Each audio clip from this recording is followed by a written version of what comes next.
Alright, it is Mikolas on the mound for the Cardinals today. He's up against Michael Soroka in the Nationals.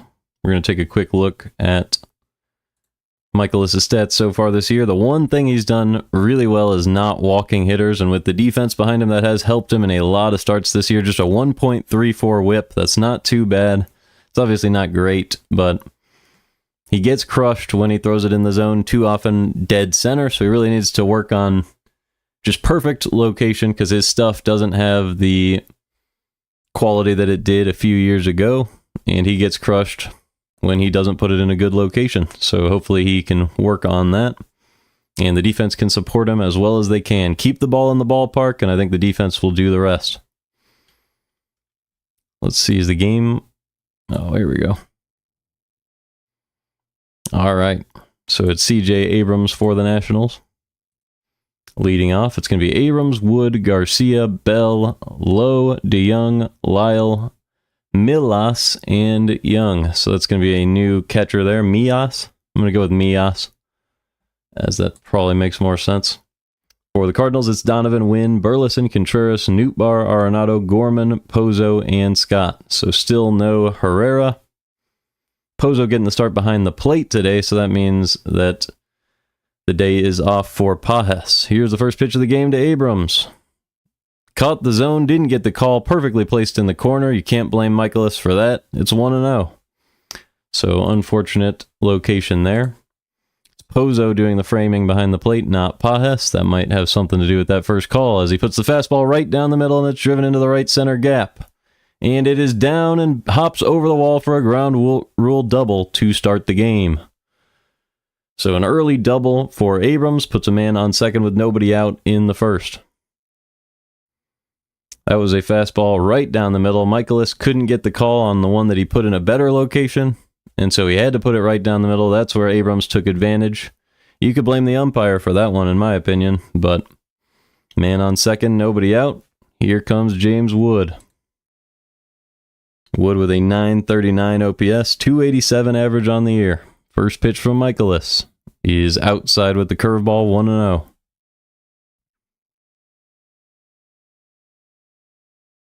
So already a man in scoring position. A strikeout is usually what you're looking for in this spot, but with Mikolas on the mound, you're just looking for the out. The 1-0 pitch. Swing and a miss with a fastball up and away. It's 1-1. Obviously, an infield pop-up would be great. Mikolas can get strikeouts, so it wouldn't be the worst thing in the world to go for it, but can't miss. Can't afford to miss to this guy. The 1-1. Curveball. Catches the top of the zone. It is 1-2. Nice location on that one, but he probably shouldn't throw it up there again. So we'll see where Mikolas decides to go to here. Abrams on second. The 1-2 pitch to James Wood. In there with the fastball low and away, a perfectly placed pitch, and that is strike three. So down goes James Wood for out number one. That is a huge pitch from Mikolas. Gives him the chance to go scoreless in this inning. So now it's just a man on second with one out. Here comes Luis Garcia Jr.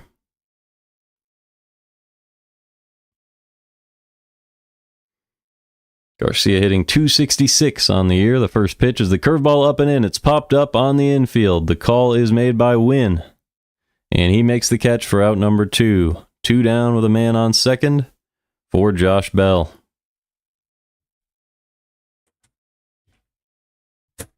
Cardinals defense today is Scott in center, Nootbaar in left, Burleson in right, with Arenado, Wynn, Donovan, and Contreras around the infield, and Pozo behind the plate.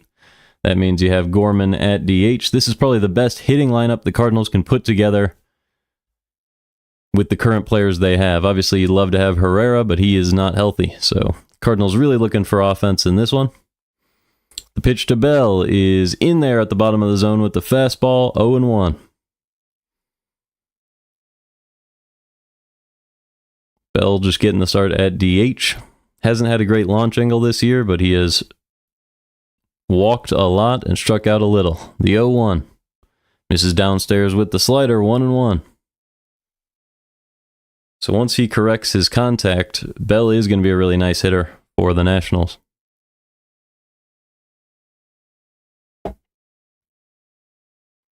But you never know what they're working on, whether that will actually improve, so you never know.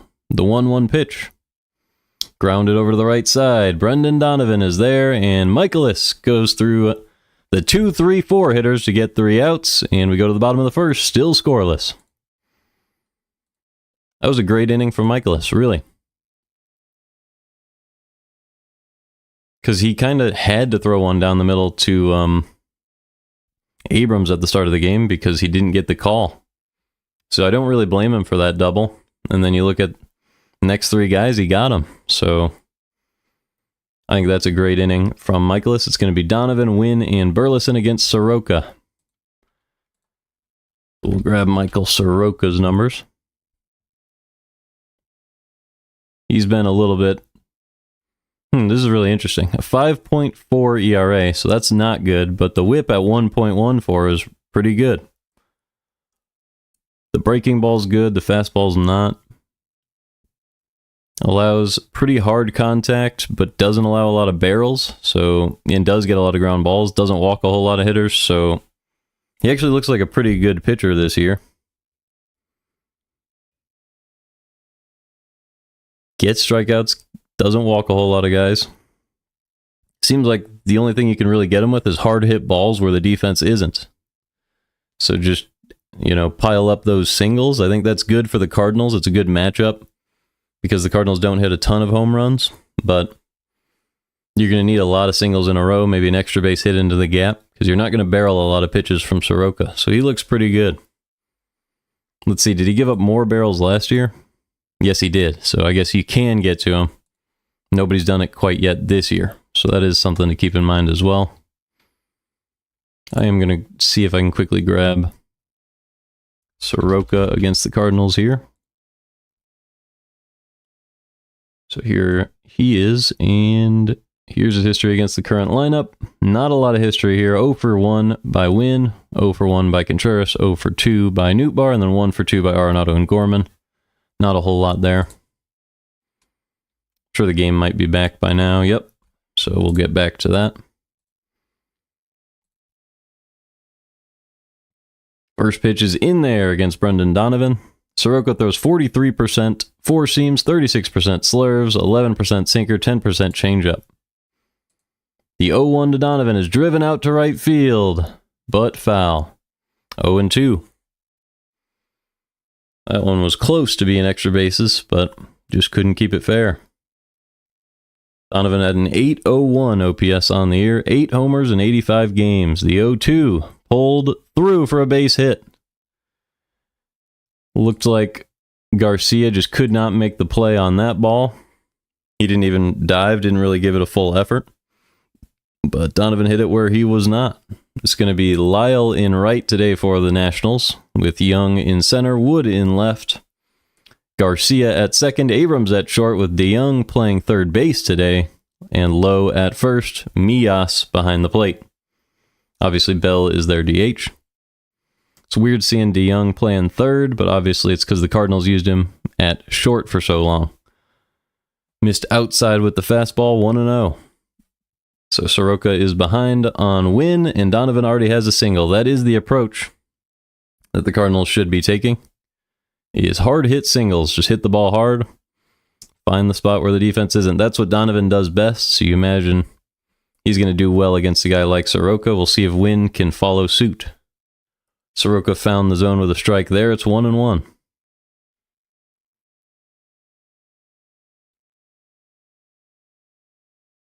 The 1-1 pitch from Soroka to Wynn, with Donovan on first.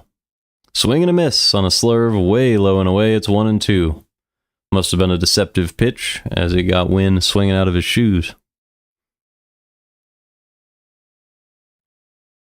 It's really good to see a lineup with very few holes like the Cardinals have today. If the offense doesn't get going today, you can't blame anyone but the players, because they're all in the lineup in this one. The 1-2 pitch from Soroka to Wynn. Outside with the slurve, 2-2.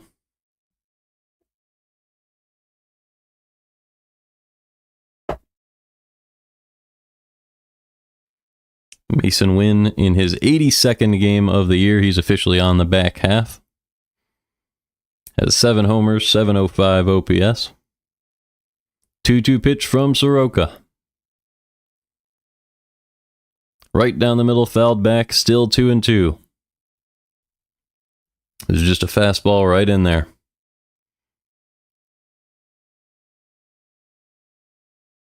So a good at-bat from Mason Wynn so far, staying alive. Seeing some pitches from Soroka. 2-2 pitch.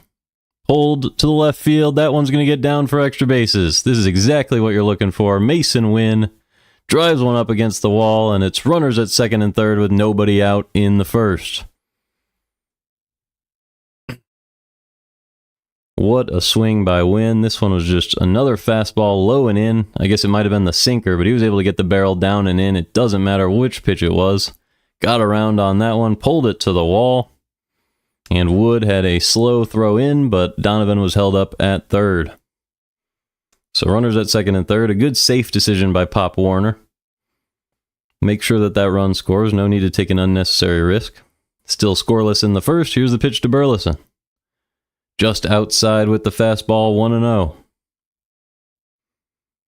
Soroka might be one of the better matchups for the Cardinals all year, just due to his weakness being those hard hit line drives and base hits. That's kind of what the Cardinals do. Here's the 1-0 to Burleson. Just inside with the fastball, 2-0. That's one that Soroka definitely wanted on the inside edge, but didn't get the call. So Burleson ahead in the count. First base is open, but I can't imagine Soroka wants to walk him. Here's the 2-0 pitch to Burleson. Misses outside with the slurve. It's 3-0.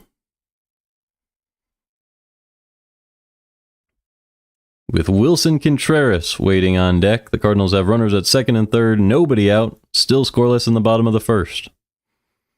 The 3-0 pitch from Soroka. Right down the middle, Burleson was swinging. Fouled that one back, it's 3-1.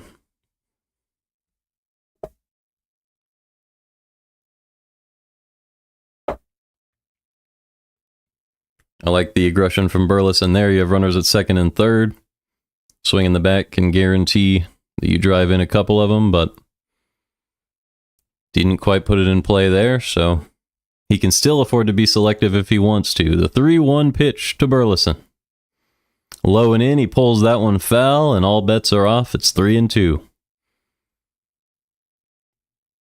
That one would have been ball 4, but he tried to go get it below the zone. Ended up pulling it foul.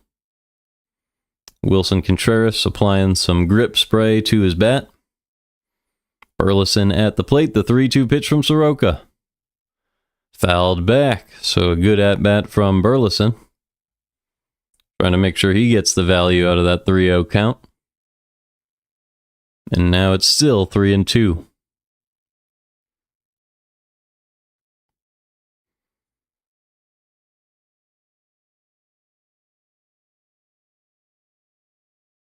You'd love to see one shot into that gap in right center right now, but also wouldn't mind a walk just past the baton. Here's the 3-2 pitch once again to Burleson.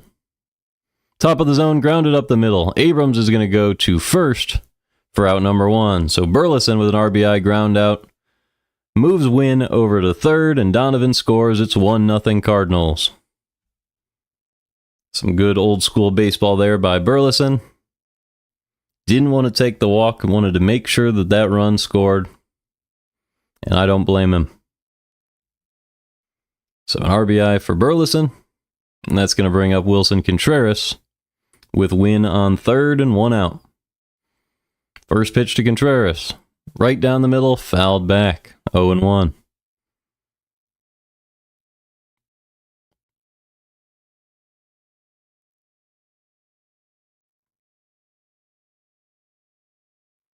The infield is in on Contreras here, so he can just make some soft contact. Doesn't have to do too much. But you never really see him trying to do that. The 0-1 pitch to Contreras. Upstairs with the fastball, 1-1. All you got to do is get it into the outfield here. Just loft it over that infield.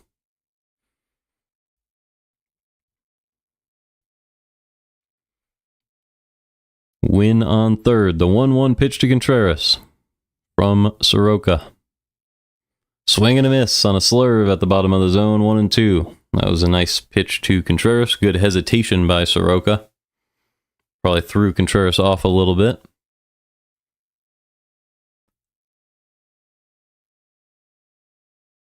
So now the 1-2 pitch to Contreras. Fouled off, still 1 and 2. Soroka already on his 20th pitch of the inning. Still the first inning here in St. Louis. You'd love to see you'd love to see Contreras put the ball in play and drive in win here. The 1-2 pitch.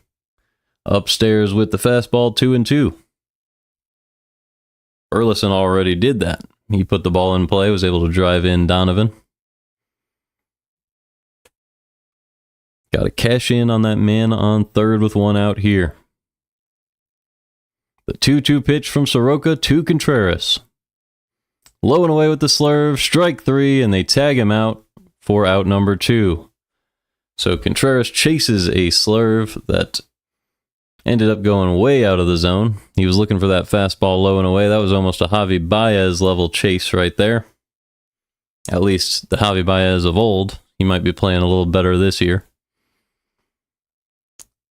But not a great look for Contreras. Now there's a man on third for Nootbaar with 2 outs. First pitch from Soroka to Nootbaar. He is low with the slurve, 1 and 0. First base is open. But with Arenado on deck, you hope that they go ahead and give Nootbaar something to hit. The 1-0 pitch from Soroka to Nootbaar is low with the fastball, 2 and 0. Nootbaar is one of the best in baseball at drawing the walks, but love to see him swing the bat. He's been hitting really well in recent games.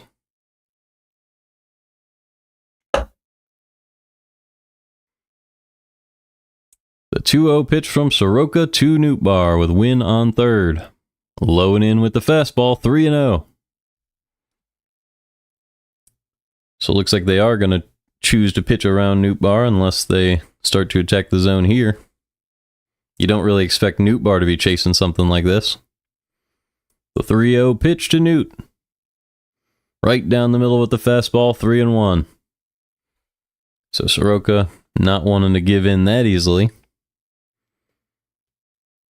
Gives himself a chance now with the 3-1 pitch. All bets are off. The 3-1 to Nootbaar.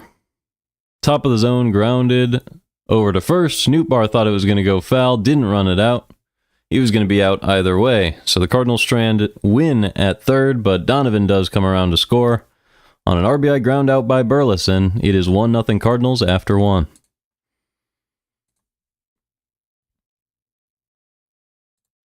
So I'm going to grab the quick Mikolas history.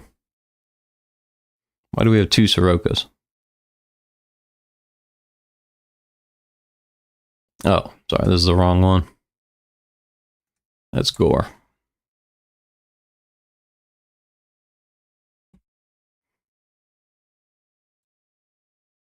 Mikolas' history against the Nationals is right here. Let's see, can you see that? Yeah. So yeah, a lot of these guys are pretty good against Mikolas. 1,000 OPS for Abrams. Bell is above average. Lowe is way above average with a homer in just 2 at-bats. And then Young is pretty good, 2 for 4 as well. I'll be back in just a moment.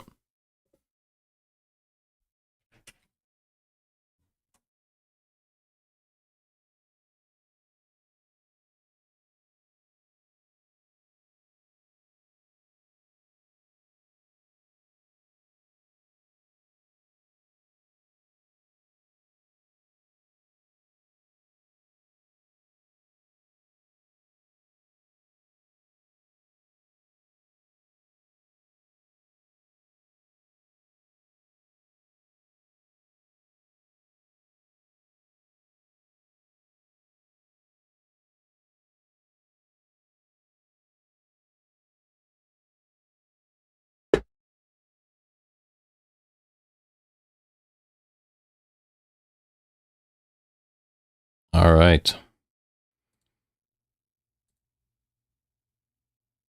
Mikolas is back. Here we go. The first pitch to Lowe. Right down the middle for a strike. It's 0-1. Mikolas pitching with a 1-0 lead. We'll see if he can make that stand up for a little while. Count is 0-1 on Nathaniel Lowe. Pulls this one foul, 0-2.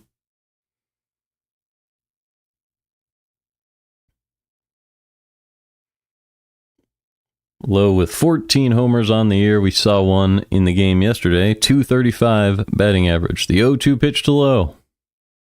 Swing and a miss on a sinker at the top of the zone. Down goes Lowe, and there's one out in the second.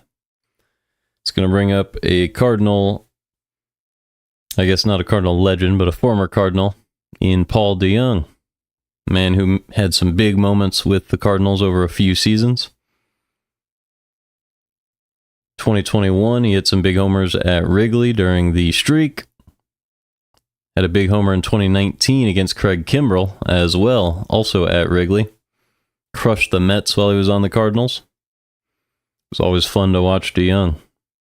He took strike one, the 0-1 pitch to DeJong. Swing and a miss on a slider low and away. It's 0-2. DeJong and Mikolas both made it to that 2019 NLCS together. Obviously, that's where the run ended to this team, the Nationals. The 0-2 just didn't get the call with the sinker. It's 1-2.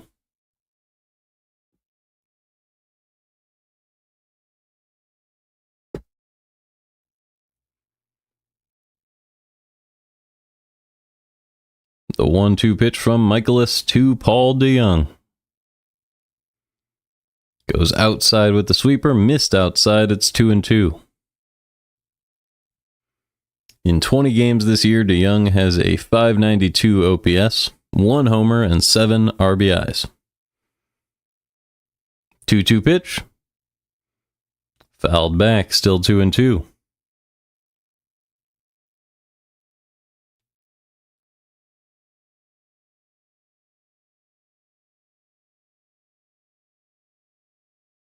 Cardinals plan DeJong to pull.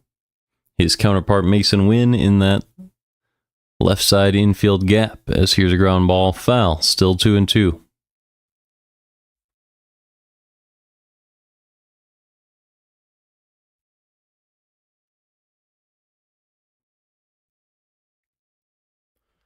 DeJong has played in 888 games in his career, has 141 homers. I'm sure a lot of those are with the Cardinals. 2-2 pitch. Oh, he dropped the curveball, just didn't get the call. It's 3-2.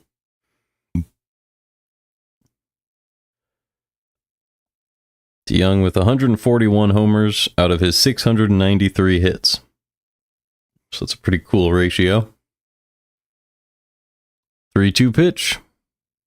Outside fastball, fouled back, and we'll do it again.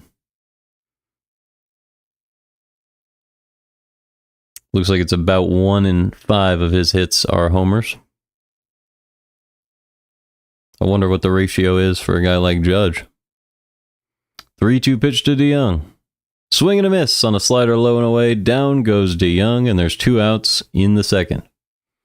So a good game from Mikolas so far. A great at-bat from DeJong, but Mikolas able to finish him off.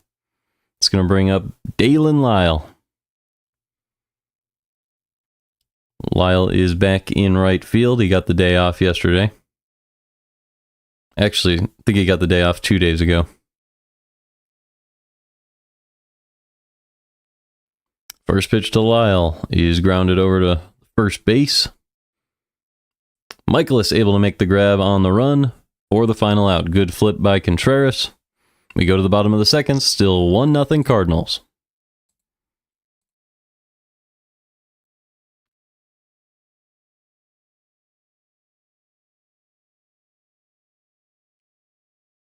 All right, so Arenado, Gorman, and Pozo. It's good to see them all back in the lineup. Let's see how Pozo's stats changed after yesterday's game. Strikeout rate now at 9%, so that's a little bit higher up. Walk rate also up at 2.2%. They basically held their same spots. I thought yesterday's game might have a bigger impact because he did have a couple of strikeouts. It did pull him up in the strikeout percentage, but not dramatically.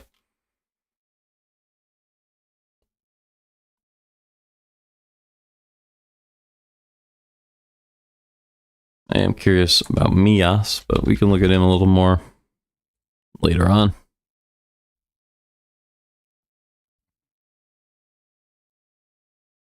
.536 OPS, not a lot of great contact, but walks just as much as he strikes out, so that's a really nice stat. 1 hit on 7 at-bats this season. Doesn't hit the ball very hard, though.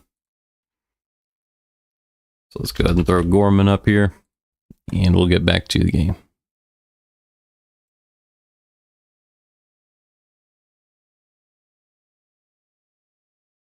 When it comes back, because it's not back yet. Gorman with a really nice launch angle this year. That's something to note. It's a really good stat to have. Obviously, the strikeout rate's still too high, pulling down his expected batting average. But here we are. Game is back. And the first pitch to Arenado is driven out to left, but it's going to be playable for Young in center field for out number 1. So 1 pitch, 1 out to Arenado. That's going to bring up Nolan Gorman.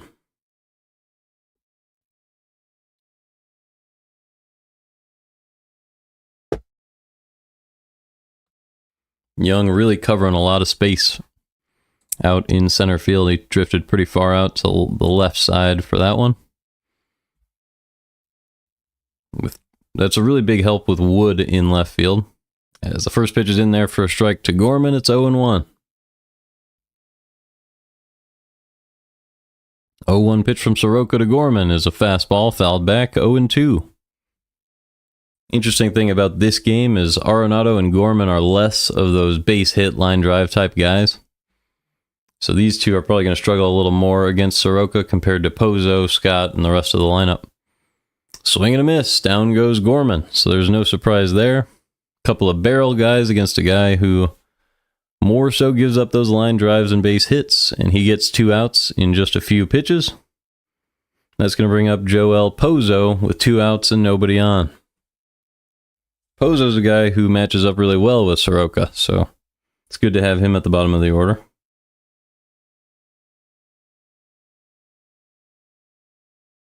First pitch fastball right down the middle, it's 0-1.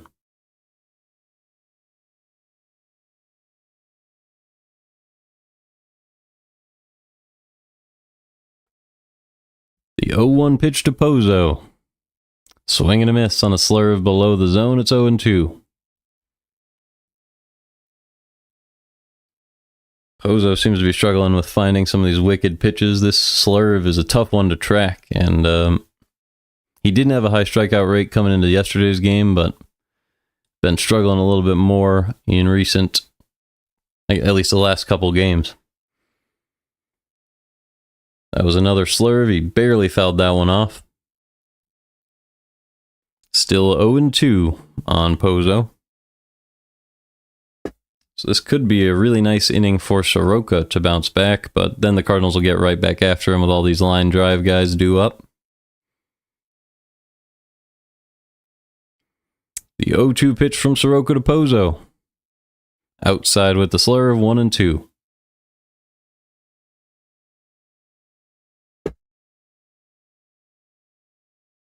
Pozo seems to be saying, you're not going to beat me with the slurve, you can beat me with something else, because he's going to poke that one foul if it finds the zone, he's going to see it if it doesn't. I like that strategy. The 1-2 pitch. Fouled back on the fastball above the zone.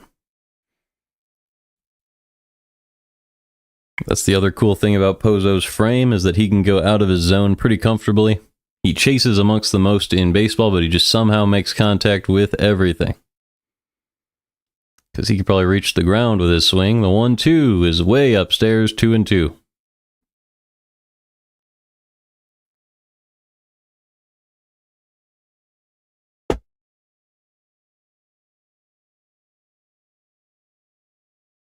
Two-two pitch from Soroka to Pozo. Outside with the slurve again, it's 3-2. So Soroka went from attacking right on the edges of the zone to trying to get Pozo to chase, and when you do that, you go way outside the zone, and Pozo can see that and he has taken those pitches. It's a 3-2 count. Good at bat from Pozo.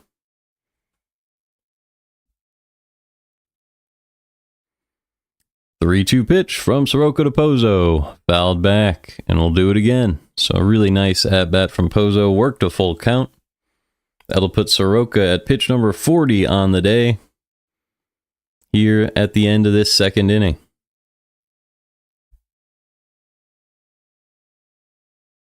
Three-two pitch to Pozo. Low and away with the fastball, and that is ball 4. So Pozo takes his base after a fantastic at-bat. The walk rate goes above just 2.2%. Gets even higher. That's going to bring up Victor Scott II. So at the very least, that long at-bat from Pozo gets the top of the order back up at the start of next inning. At best, it means that Donovan could bat with a runner in scoring position. First pitch from Soroka to Scott. He is low and in with the slurve, 1-0.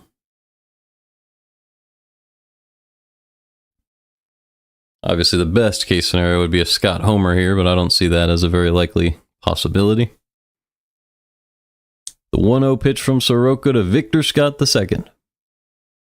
Fastball fouled back, 1-1.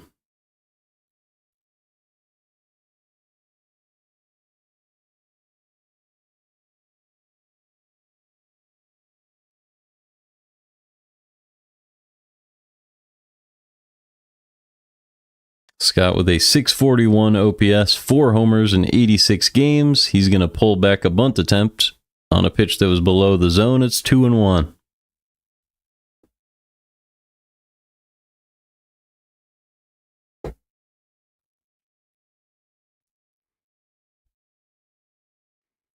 So Soroka continues to work in this second inning. The 2-1 pitch to Scott. Fastball down the middle, pulled over to second base. That one's going to be playable for Garcia. And he makes the play, so we go to the third, but a lot of work for Soroka. He's over 43 pitches. We go to the third. It is 1-0 Cardinals.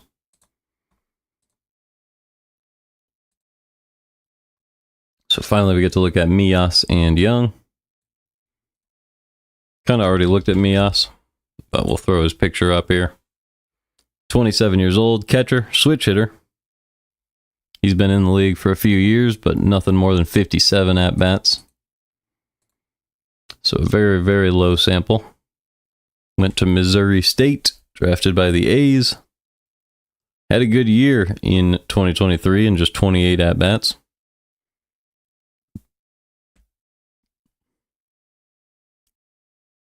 .536 OPS so far this year. I mean, he's at basically the bottom of the baseball, bottom of all of baseball and all of the expected stats and contact stats, so the only thing you can really look at is that he's walking a lot and not striking out, which has its value. But it's not consistent. Let's see if there's anything more consistent. Had a really good launch angle in 2024 in his highest sample size season. But he struck out way more during that season. So guess we'll have to see if any of this is ever consistent. This is more of like this year.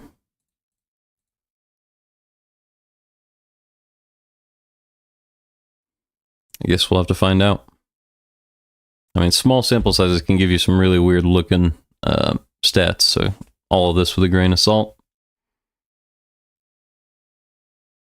Maybe we have some history between Mikolas and these guys.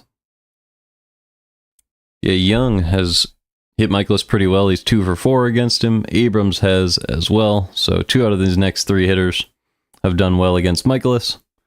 But Wood and Garcia have not, so I guess that's held up so far in this game as well.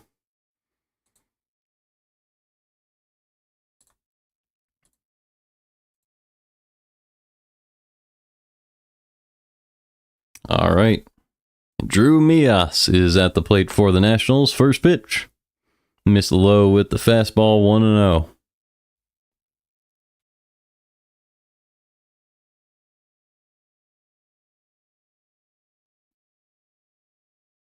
One-0 pitch from Mikolas.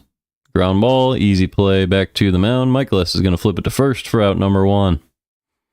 So down goes Drew Mikolas. 1 out. It's going to bring up Jacob Young. Young and Abrams, the next two guys, have hit Mikolas pretty well. Young is 2 for 4 in his career against Mikolas. And I'm going to have to check on Abrams. Forgot. Abrams is now 6 of 14 in his career against Mikolas. First pitch to Young is right down the middle with the sinker. It's 0-1. These are those games where Mikolas is able to find the zone early in the count. And then he can kind of work around the edges in the other pitches. And that's his best stuff. He drops the curveball in there for strike 2. It's 0-2. Mikolas trying to prove something today against the Nationals, trying to earn that spot in the rotation. Solidify it at the very least. Him and Fetty have been struggling so far this year. The 0-2 pitch to Young. Ground ball, easy play at short. Mason Wynn is there for out number 2. So Mason Wynn makes the play. Mikolas was able to get out number 1 against Mias, and now the top of the order is CJ Abrams with nobody on and 2 outs in the third. It's 1-0 Cardinals. Abrams, the only guy on the Nationals with a hit so far in this game, has 6 in his career against Mikolas. The sinker is in there for a strike, 0-1.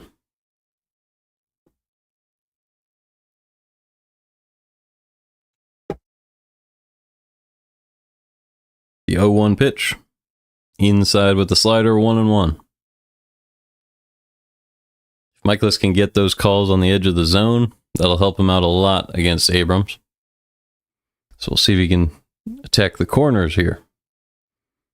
The 1-1 pitch to Abrams. Goes inside. That one fouled off the umpire. He says he's perfectly okay. And it's 1-2.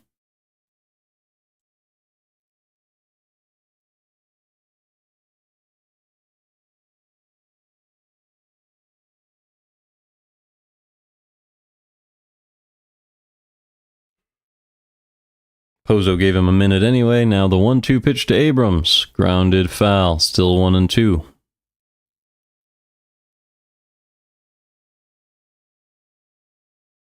It's always cool when the catcher goes ahead and looks out for the umpire. Obviously, it's something you should definitely do as a catcher.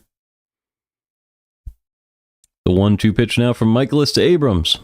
He is just inside with the sinker. 2-2. Mikolas at 33 pitches, looking for the final out of the third inning here. Pretty good pace so far in this one. 2-2 pitch to CJ Abrams. Popped foul, and we'll do it again. Really nice at-bat from Abrams.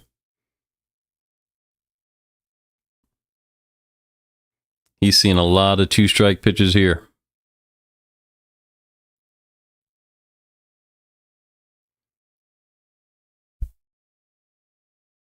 So Mikolas has to get set again. Another 2-2.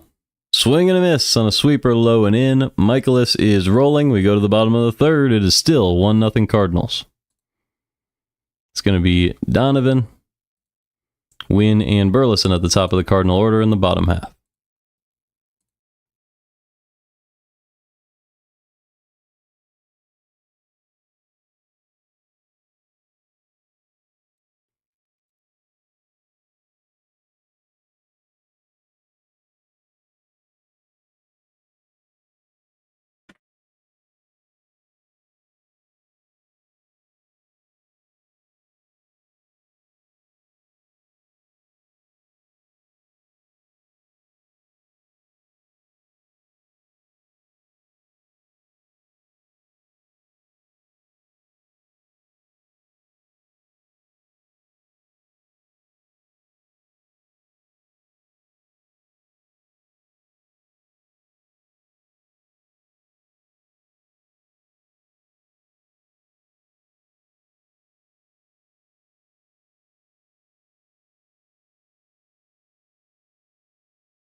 Alrighty. Soroka back on the mound. Brendan Donovan at the plate. First pitch is not thrown. It's a pitch-com issue once again. A lot of pitch-com issues for the Nationals so far in this series. You wonder what's going on with that. So they get, looks like a ball boy running out there. Yeah, bat boy. Flipping out the pitch-com. Looks like this one's going to work.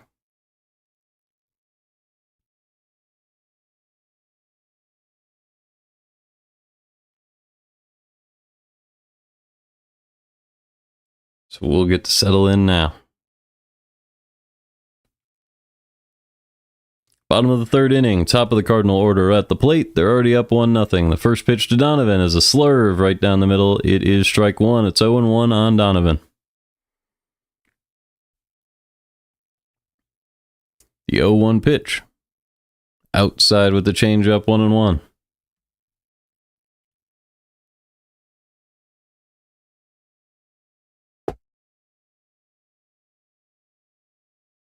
The 1-1 pitch. Low and in with the slurve, 2-1.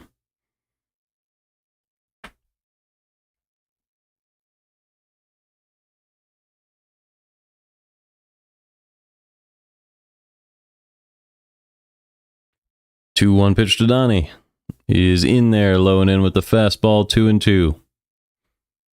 Donovan is 1 for 1. Did have a base hit through that right side of the infield. His first time up, came around to score. 2-2 pitch, low and in. That one's going to hit Donovan. So a hit by pitch on a slurve puts Donovan on first. Did they not call it a hit by pitch? Oh, it didn't hit him. Okay, it didn't get his shoe. It bounced over it. So that's unfortunate. It's 3-2 on Donovan. My bad. Here's the pitch. Driven the other way over the head of the third baseman. That is a base hit for Donovan. The third baseman today is Paul DeJong. So over the head of a former Cardinal there. And there's one man on with nobody out in the third. DeJong made a really nice attempt at this ball, but just over his glove. Great piece of hitting by Donovan. Took that outside pitch, put the barrel on it the other way, and wow, it was close. DeJong with a great attempt. But just snuck it over that glove for a base hit. So one man on with nobody out. Here's the first pitch from Soroka to win. Outside, but he did get the call. It's 0-1. So, borderline call there. We'll see if Mason Wynn can lock in regardless. The 0-1 pitch from Soroka. That one's outside with the fastball, 1-1. So Wynn just learned where the line is from this umpire. It's pretty close to the exact outside line, but the zone might be just a little wide on that right side. From Mason Wynn's perspective, the 1-1 goes down and pops this one up to left field. Easy play for Wood. He makes the grab for out number 1.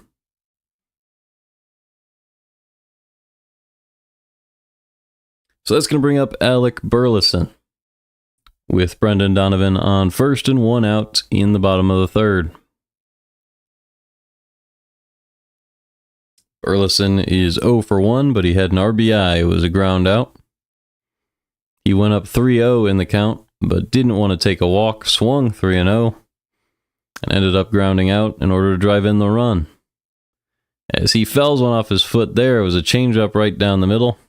Clipped the bottom of the bat and ended up ricocheting off of his foot. So it's 0-1 now on Burleson. He's going to need a couple seconds.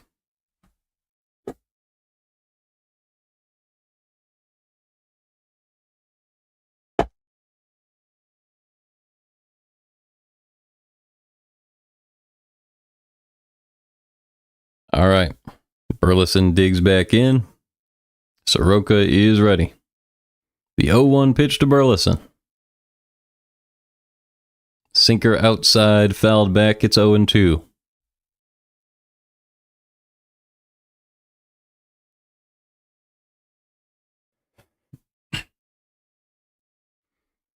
So one man on with one out.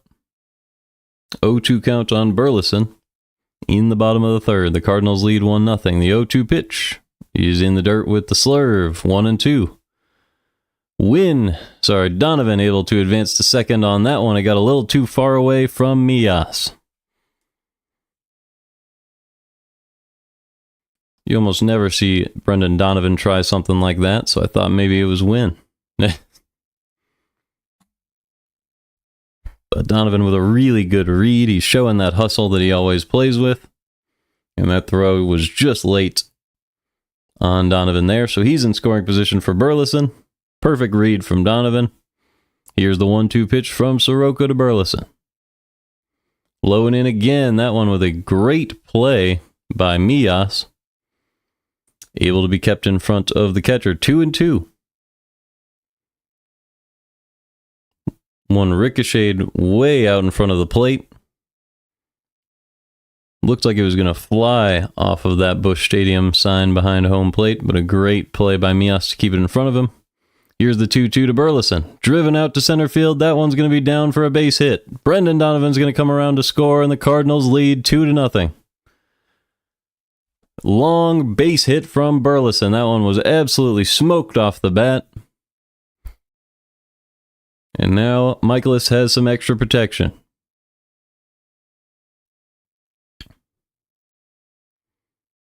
Just a sinker at 94 outside part of the plate. Burleson put the barrel on it, drove it over the middle of the infield, and deep into that left center gap. Young had to range over. No chance to get Donovan at the plate.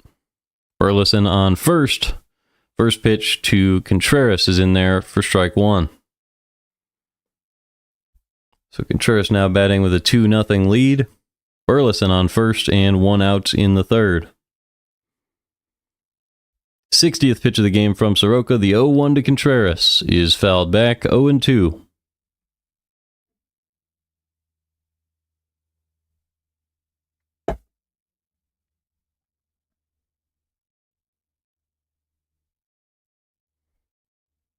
Contreras is 0 for 1 with a strikeout so far in this one. He stranded a runner at third. We'll see if he can make something happen this time with a man on. The 0-2 pitch misses outside with the slurve. It is 1-2.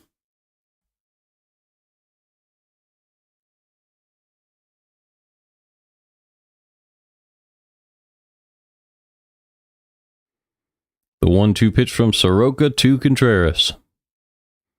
Hanging slurve once again, but that one pulled foul. It's still 1-2.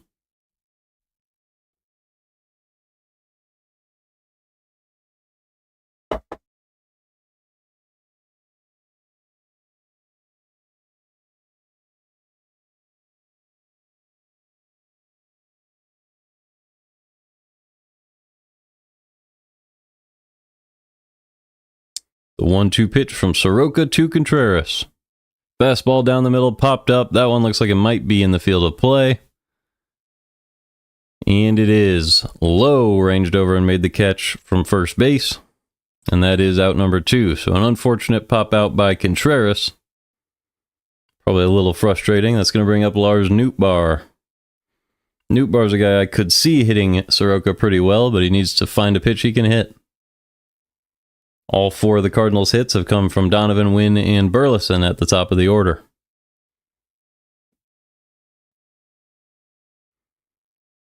First pitch from Soroka to Nootbaar in the third inning. He is inside with the fastball, 1-0. Mikolas making a lot of great plays from behind the plate to prevent any passed balls. Only one got away from him enough to let a base runner advance. Nootbaar at the plate, man on first with 2 outs. The 1-0 pitch to Newt from Soroka. Ground ball foul, 1-1.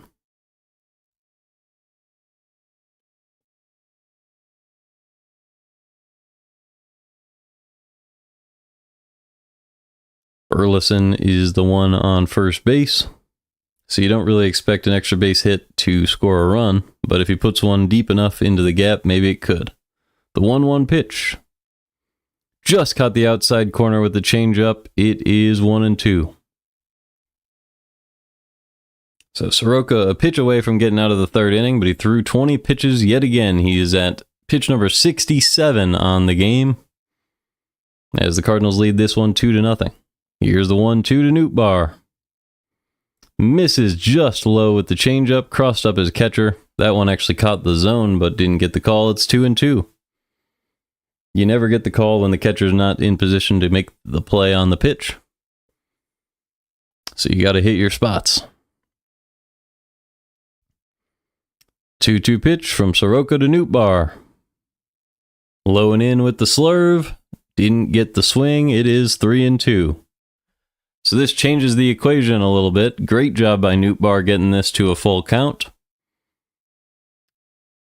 Now Burleson's going to get a head start at first base. That means a ball in the gap will definitely score him. So let's see if Nootbaar can find one. 3-2 pitch. Ground ball fell, and we'll do it again. So a little bit of cardio for Burleson here. Soroka has thrown 27 pitches in the first, 17 pitches in the second, and 25 in the third. This is pitch 70 of the ball game in just the third inning. The 3-2 pitch to Nootbaar. Driven in the air to left field. That one's going to be playable for Wood. He's going to make the grab, and it's 2-0 Cardinals after 3, after a nice long base hit from Alec Burleson.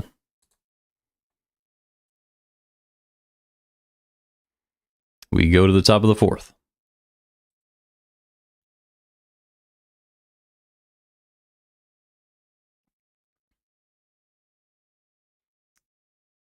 So it's going to be James Wood. We're going to go ahead and leave his numbers up. They're very impressive.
All right, so I'm sure Mikolas will be back in just a moment.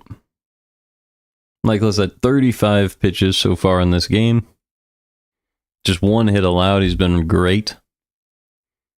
Obviously, he had a disastrous outing at Wrigley on 4th of July, but you can't blame him for that. What in the world? It's already 0-2 on Wood. The broadcast just never cut back until a couple of pitches into this at-bat, so there's nothing I could do about that.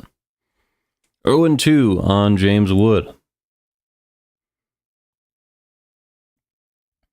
So good job by Mikolas getting ahead in the count. The 0-2 pitch is in the dirt with the curveball, 1-2.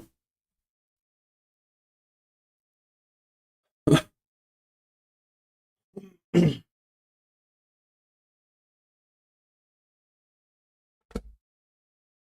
1-2 pitch now from Mikolas. Swing and a miss. James Wood goes down. That's his second strikeout of the game. Mikolas has been absolutely dealing. That is his 5th strikeout of the ball game.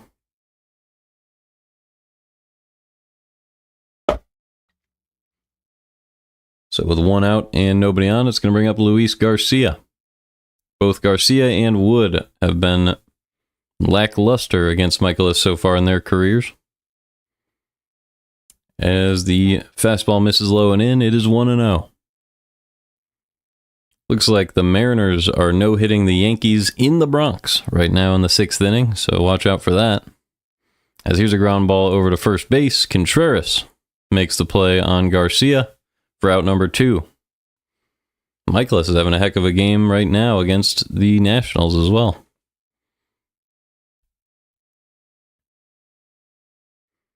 So we'll keep our eyes on this one, but I'll keep an eye out for that one as well. If it gets close, I might just do a quick swap over just to check in on that. First pitch to Josh Bell. Swing and a miss on a slider outside. It's 0-1.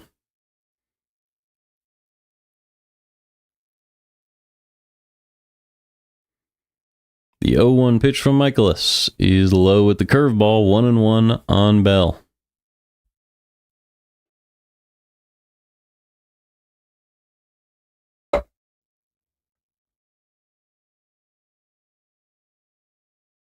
Bell is 0 for 1 so far today. The 1-1 pitch. Popped foul, 1-2.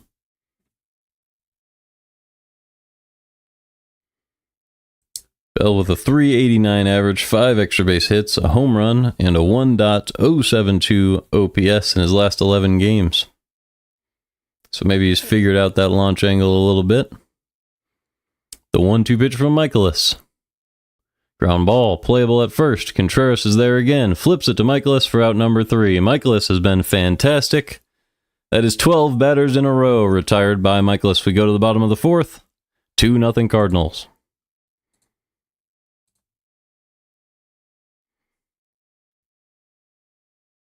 It's going to be Arenado, Gorman, and Pozo.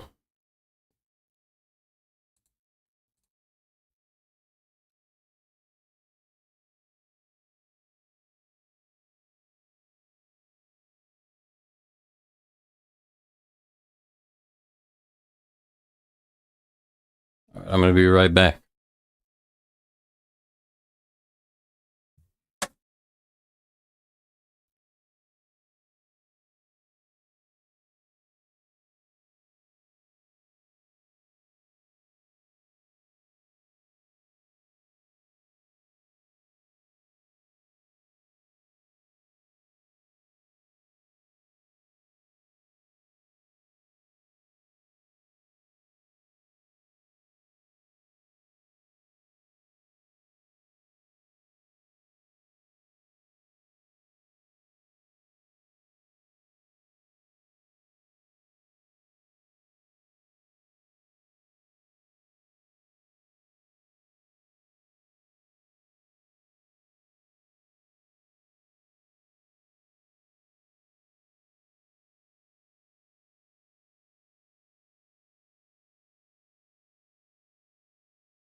All right, Arenado at the plate. The 0-1 pitch is outside, 1-1.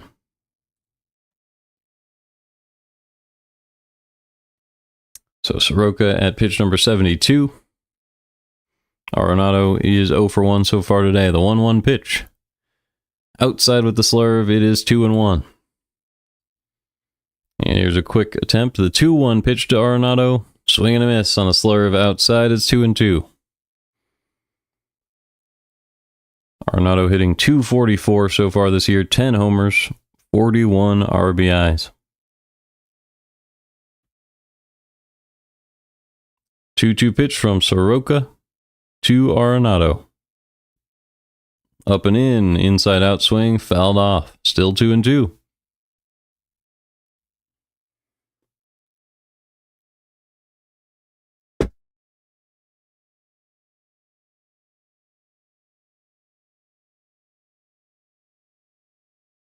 2-2 pitch. Outside with the fastball. 3-2 now on Arenado. This is good news for the Cardinals. Arenado ahead in the count. Nolan Gorman waiting on deck. We've got the Nolan duo batting back-to-back once again. At 6 and 7 in the order. See if the Cardinals can get something going once again. The 3-2 is just low with the fastball. That is ball 4, and Arenado is on first.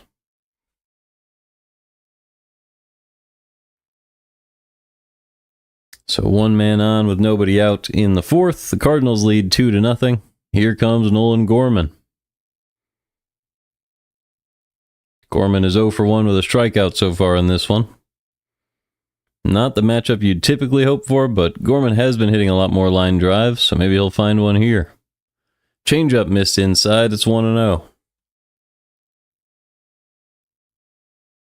If he misses with one of these pitches, obviously Gorman can still blast one, but wouldn't mind just a double in the gap, base hit up the middle, whatever he can find. The 1-0 pitch. Swing and a miss on a changeup at the bottom of the zone. That one got Gorman a little out in front. 1-1. That one looked like it stopped in the middle of the air. That was a great changeup.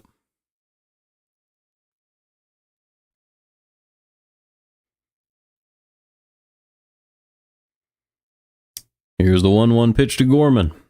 Swing and a miss on a slurve low and in. It's 1-2.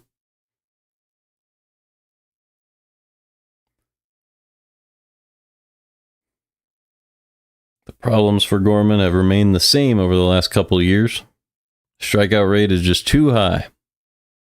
You got to see big league stuff to adjust to it, so it's tough not to keep Gorman in the lineup. You'd love to keep seeing him out there every day.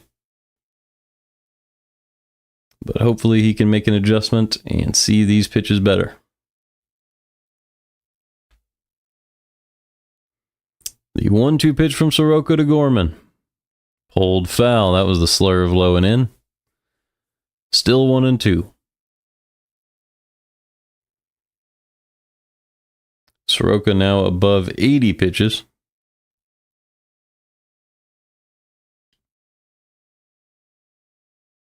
He would be lucky to get through 5 at this rate. The 1-2 pitch to Gorman. Swing and a miss on a changeup outside. Down goes Gorman, and there's one out with Arenado on first for Joel Pozo. Pozo walked his first time up. It's a rare occasion for him.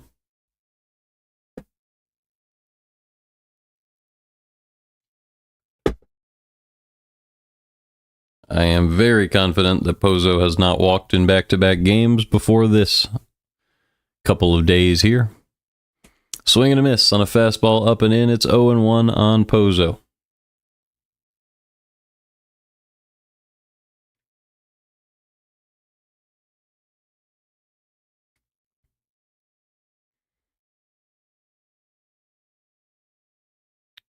Arenado on first. The 0-1 pitch to Pozo. Inside, pulled foul. 0-2.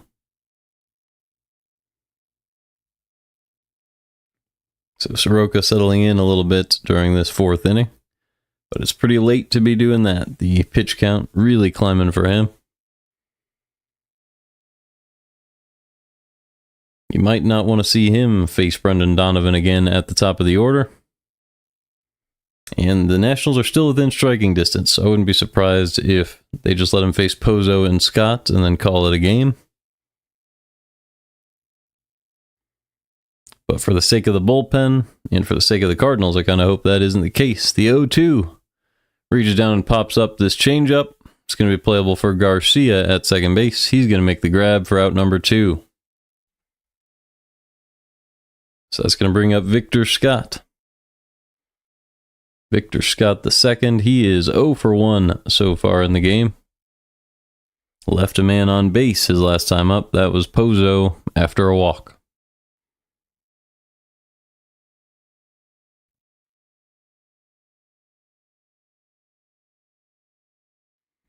First pitch to Victor Scott in the fourth. He's low and in with the slurve. That one's going to get away from the catcher, which is Mikolas. And now the Cardinals have a man in scoring position in Nolan Arenado. That slurve really just dropped into the ground. That's a play you'd expect a catcher to keep in front of him. So after a nice inning, last inning from Mikolas, pretty rough inning from him with that mistake, and now Scott has a chance to drive in a run. The 1-0 pitch from Soroka is getting the call at the outside part of the plate. It's 1-1.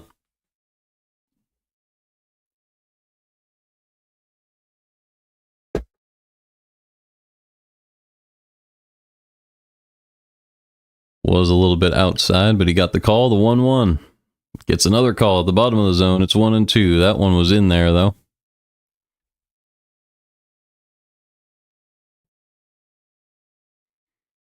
So now Scott is going to have to protect or find a pitch to hit. Arenado on second. The Cardinals lead 2-0. The 1-2 pitch to Scott. Outside with the slurve. It is 2-2.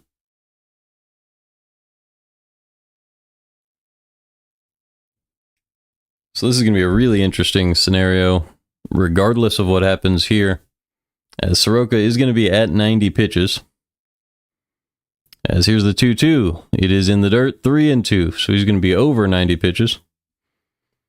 And Donovan is 2 for 2 against Soroka today. Wynn 1 for 2, and Burleson 1 for 2. So you wouldn't really expect to see Soroka face Donovan again, but there's nobody in the Nationals bullpen. So Donovan might get that chance. The 3-2 pitch to Scott.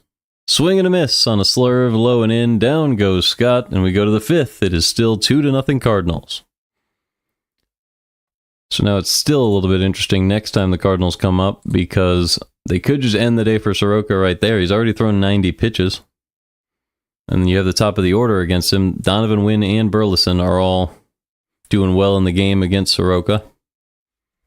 So it wouldn't be surprising if they go to their bullpen next time. So we'll take a quick look at that against the top of the Cardinal order when we get to that point. But for now, it is Mikolas still absolutely rolling against Lowe, DeYoung, and Lyle.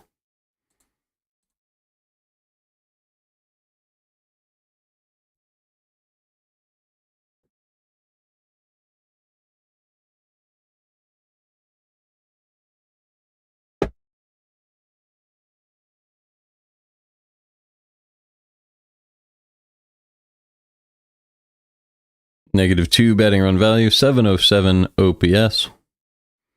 Just a 234 average for Lowe so far this year. Strikeout rate just a little bit too high. I think that's kind of killing his average. Pulling the OPS down to about league average.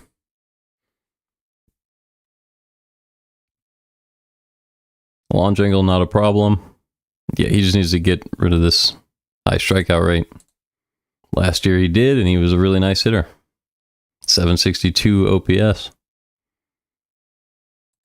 That's what 6% strikeout rate can do for you. Has he ever struck out this much? 27%. He did it in 2019, and that's why he was only a 3 batting run value player. Okay, 2020 he was really bad, but that's a shortened season. And then after that, brought it down a little bit. That made him decent.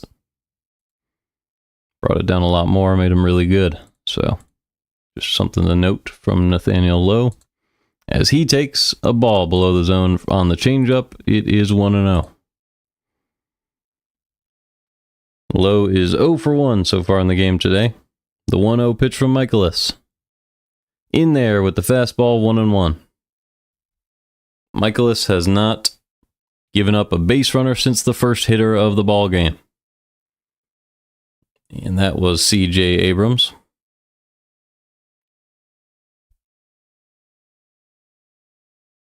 And honestly, Abrams only got the pitch he got because Mikolas didn't get the call at the bottom of the zone. The 1-2. Sorry, the 1-1 there missed inside. It's 2-1 on Lowe.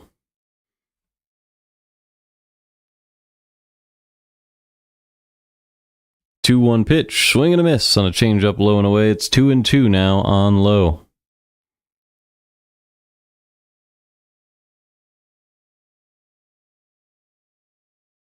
Jaden asked, who do I think is going to win?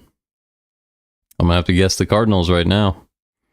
Obviously, Mikolas is not the most consistent pitcher of all time, but he's having a good game. The defense here behind him.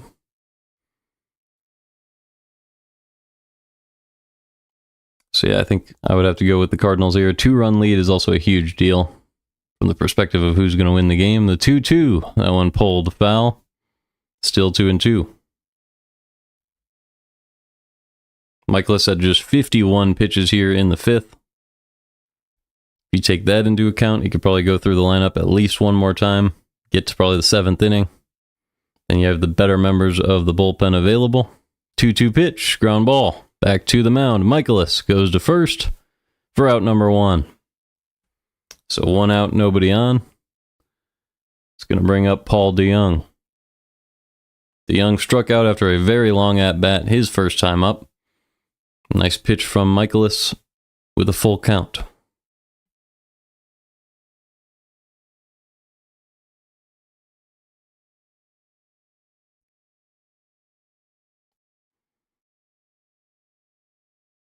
Appreciate the question from Jaden there. The first pitch to DeJong is driven out to right field for a base hit. So that is going to be the first base runner for the Nationals since that first hitter of the ball game, C.J. Abrams.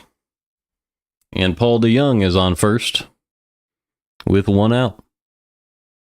It's going to bring up Dalen Lyle. Lyle is 0 for 1 so far in the game.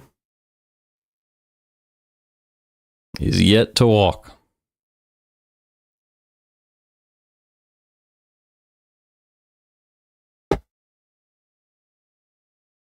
First pitch to Lyle. Popped in the air to left field. That one's going to get out of play. Foul. 0-1. Looks like the Mariners were able to survive with the no-hitter through 6 now in the Bronx. So that one is actually something to watch out for now. They're 2/3 of the way there. Here's the 0-1 pitch to Lyle from Mikolas. Fouled back with the fastball. 0-2.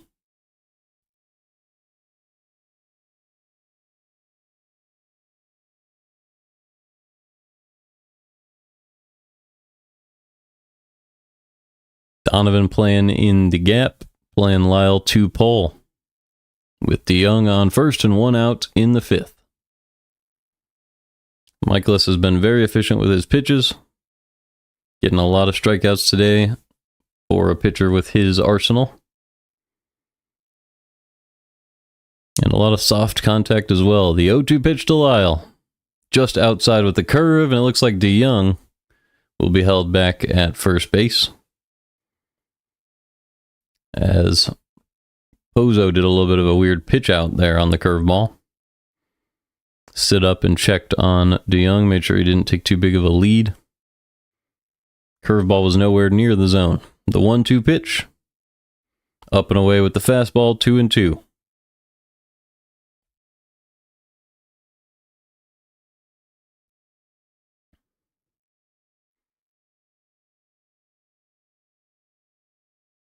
Cardinals could be looking for a ground ball here, but I'd be okay with a strikeout as well. The 2-2 pitch to Lyle. Swing and a miss on a changeup below the zone. There is that strikeout. And Mikolas is absolutely rolling. That is his 6th strikeout of the game. And it is in the 5th inning. Changeup drop below the zone. Lyle was out in front of that one. It's going to bring up Drew Millas. I guess Mias is how I would say that. Mias is 0 for 1 so far in this game. As Mikolas checks on DeJong. It's going to be the first disengagement of this at-bat.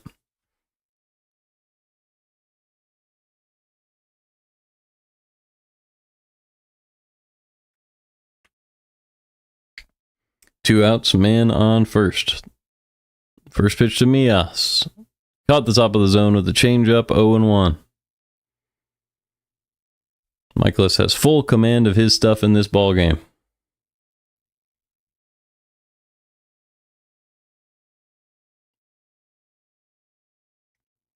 The 0-1 pitch to Mikolas. Right down the middle with the fastball, 0-2.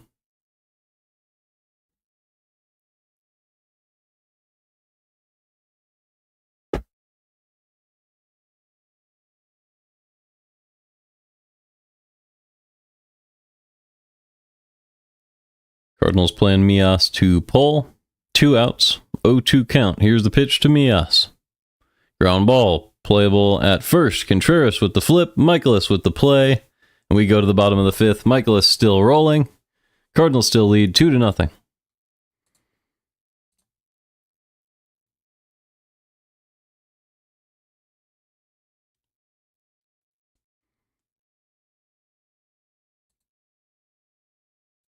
It's going to be Donovan, Wynn, and Burleson at the top of the order. I think it's time to check who they might go to in the bullpen.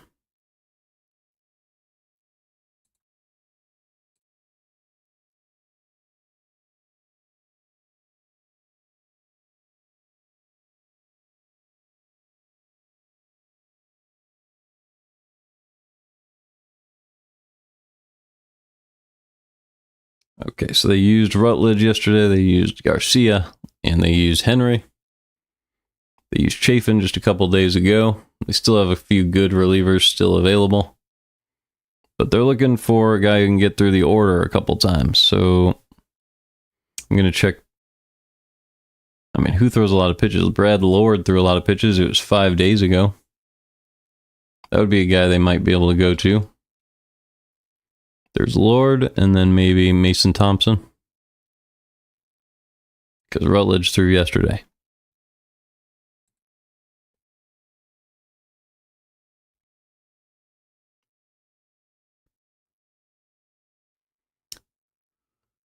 Brad Lord, 61 2/3 innings, 33 games. So he averages about 2 innings per game.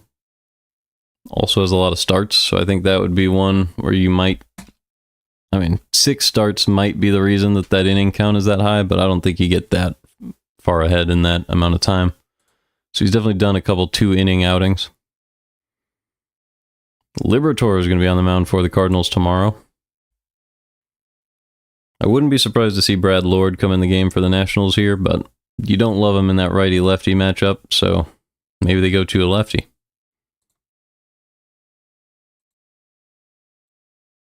Going to be Andrew Chafin. There you go. They are going to go to a lefty. Of course, that makes sense. He pitched 2 days ago as well. Going to do a quick Chafin stat grab here, just so you guys can see. A 1.81 whip is way too high, but a 3.14 ERA. He's got the pi ERA. Walk rate is really high this year, but doesn't allow a lot of hard contact. So the approach against him is obviously work a long at bat, try to draw a walk. First pitch in there, it's 0-1 on Donovan. Donovan is 2 for 2 in the ballgame today. The 0-1 pitch from Chafin. Goes down and drives this one to right field, but it's going to be playable. And the catch is made by Lyle. So 1 out, nobody on. That's going to bring up Mason Wynn.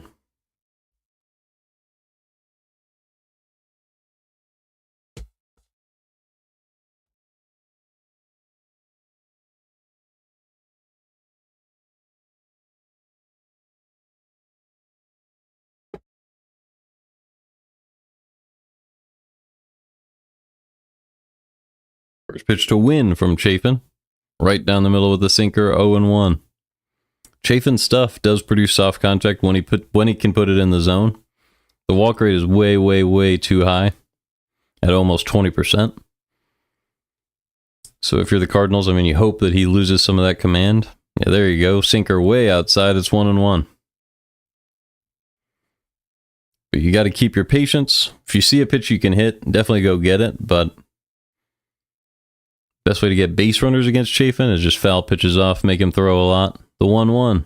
Swing and a miss on a changeup outside. It's 1-2. That was a great pitch to Win.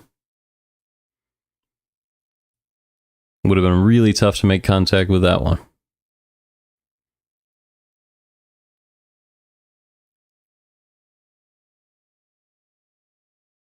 The 1-2 pitch from Chafin to Win. Goes to the slider below the zone. It's 2-2. Good instincts by Wynn there. He checked his swing.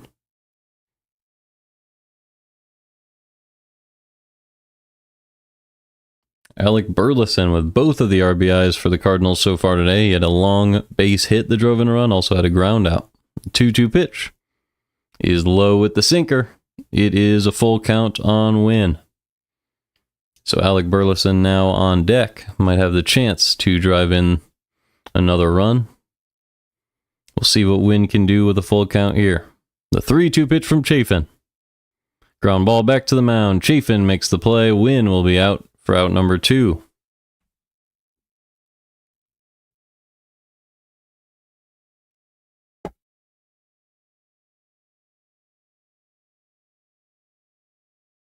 So the only way that Burleson can drive in another run now would be to drive in himself.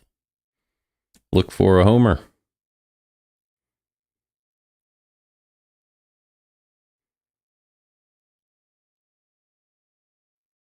So it is a lefty-lefty matchup between Chafin and Burleson. A good decision by the Nationals to go ahead and go to their bullpen here. First pitch missed low to Burleson. It's 1-0. The Nationals don't have a long reliever that can get through the whole lineup multiple times, so going to a good pitcher like Chafin, when he has his stuff, made a lot of sense, especially as a lefty. The 1-0 pitch missed outside with the fastball, 2-0.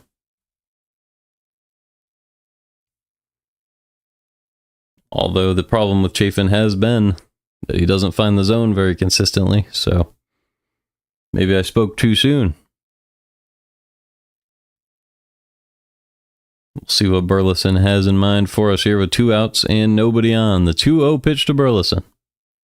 Right down the middle with the sinker, 2-1.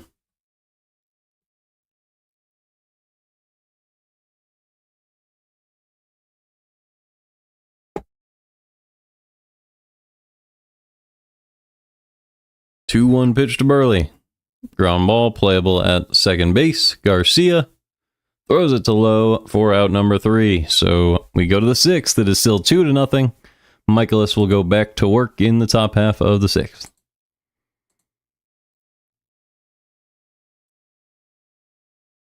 So it's going to be Young and then the top of the order. This is going to be a pretty tough part of the order to get. Hopefully Mikolas is up for the challenge.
Alrighty, I am back. Let's see what we can do. I'm sure Mikolas will be back on the mound in just a moment.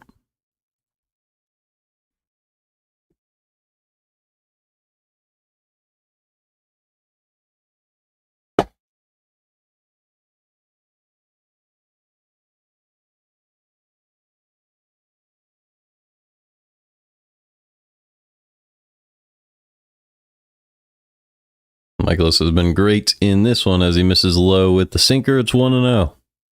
Jacob Young is 0 for 1 in the game so far. Just his second time to the plate. Mikolas only allowing the 2 hits, no walks so far in this game. It is the 6th inning, the 1-0 pitch to Young. Ground ball, back to first. Contreras is there again, tags out Young for out number 1.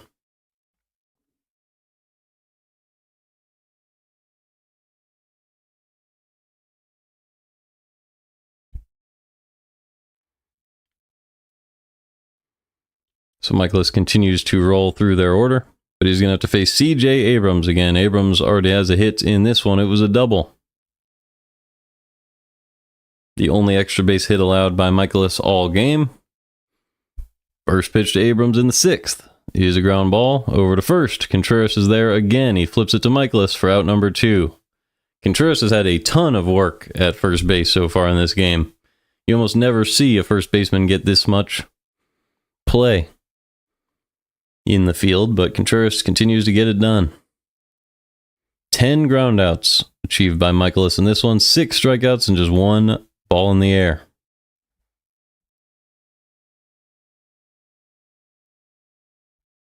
This is what Mikolas looks like at his best, and he is proving it here. 2 outs, the first pitch to James Wood. Swing and a miss on a changeup at the bottom of the zone. It's 0-1. Wood is 0 for 2 with a couple of strikeouts so far today. The 0-1 pitch to Wood.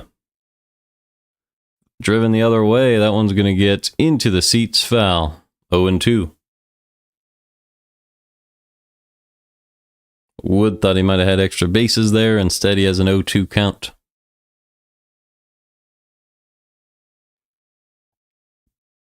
The Mariners just extended their lead to 5-0 in the Bronx, so makes the no-hitter a little bit more likely from the perspective of the Yankees players not really fighting to win the game anymore. At least not feeling it as likely that they'll win the game. But either way, that's what's going on in New York. The 0-2 pitch is inside with the curveball. It is 1-2 on Wood. Mikolas having an excellent game of his own so far today. Just 2 hits allowed. The 1-2 pitch now to James Wood. Up and away with the fastball, 2-2.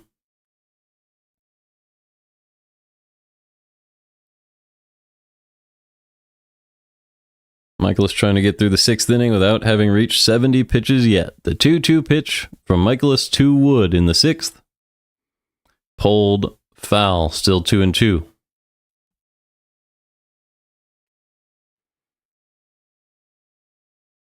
Mikolas got 6 strikeouts with 6 different pitches so far in this game.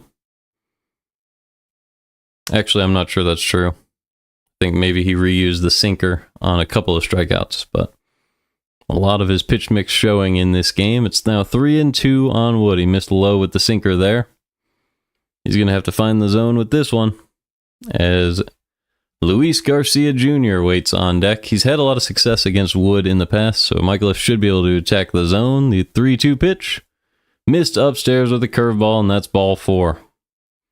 So that's the first walk of the game allowed by Mikolas. It's going to bring up Garcia. Just the 3rd base runner allowed by Mikolas.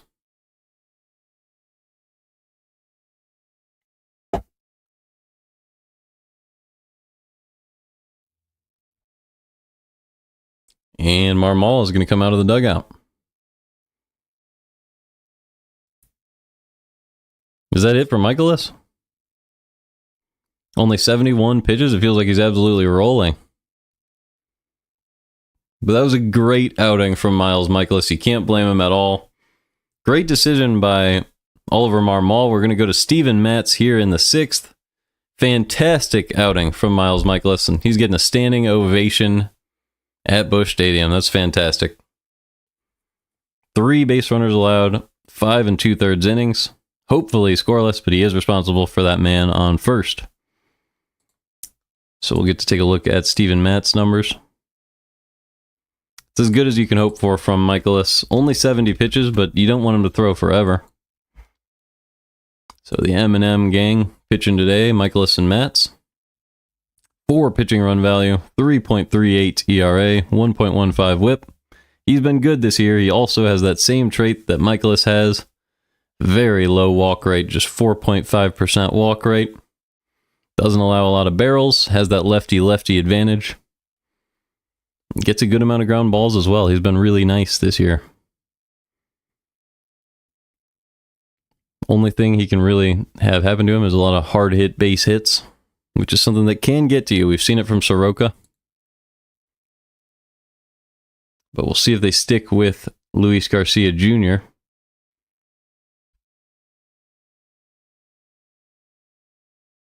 Let's go ahead and check the Nationals' handedness real fast. So Garcia's pure lefty. We look at the available righties. Brady House is a guy they could go to. Ahmed Rosario is a guy that they probably will go to here if they're going to play by platoon rules. So we'll keep that in mind as well.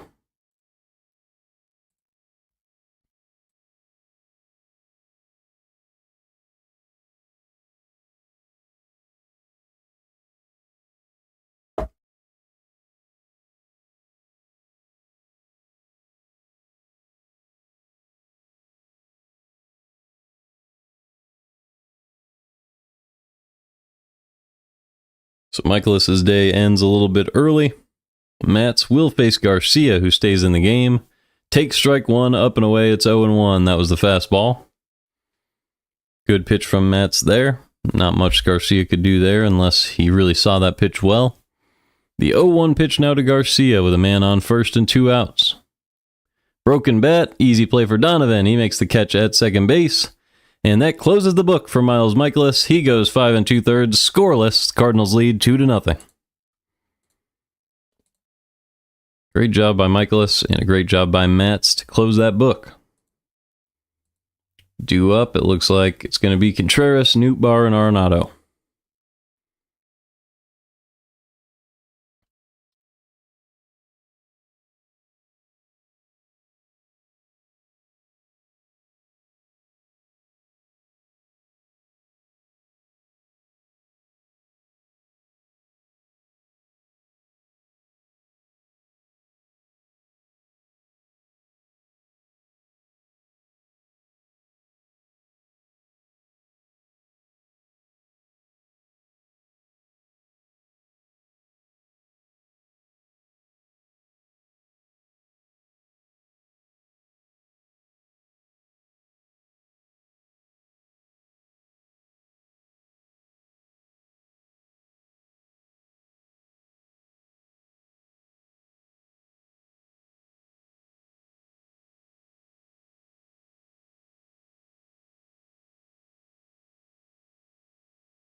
All right, so they're going to go to Mason Thompson.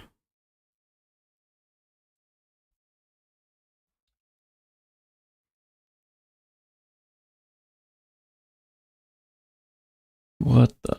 There's just way too many Thompsons. I'm going to have to just type it in. Here we go. Mason Thompson. 1.8 whip, 0 ERA. He's only thrown 1 2/3 innings this year, 2 strikeouts, so none of these numbers really mean anything. Let's go ahead and go to last season, or last time he had a big year, 2023. Produced soft contact, very low strikeout rate. But this is pretty good. Just walked a few too many hitters, low strikeout rate as well. So Cardinals could take advantage of that. Just see the pitches well, draw some walks, have some good at-bats. As Contreras lines one to the right side. And that is going to be a base hit. So 1 man on with nobody out. Here's the first pitch to Nootbaar in the 6th. That one driven in the air to right center field. At the wall and down. It's going to be a ground rule double. Lyle just barely unable to run that one down, and it bounced over the wall in right center.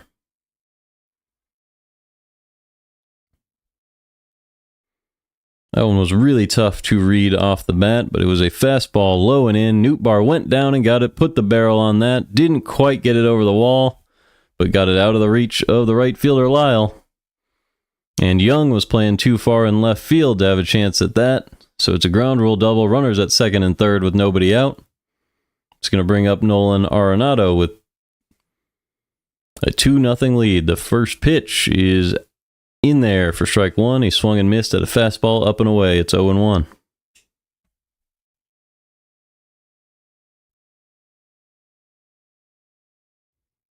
So runners at second and third. Here's the 0-1 pitch from Thompson to Arenado. Grounds it foul. It's 0-2. This is one of those spots where you really want to make contact, drive in that runner from third. Arenado already has a walk in the game today. He's 0 for 1 with that walk. That came back in the fourth inning. Arenado hitting just .244 this year with a .692 OPS, and he calls time. It is Nootbaar on second, Contreras on third. Cardinals threatening to add to a 2-0 lead in the sixth.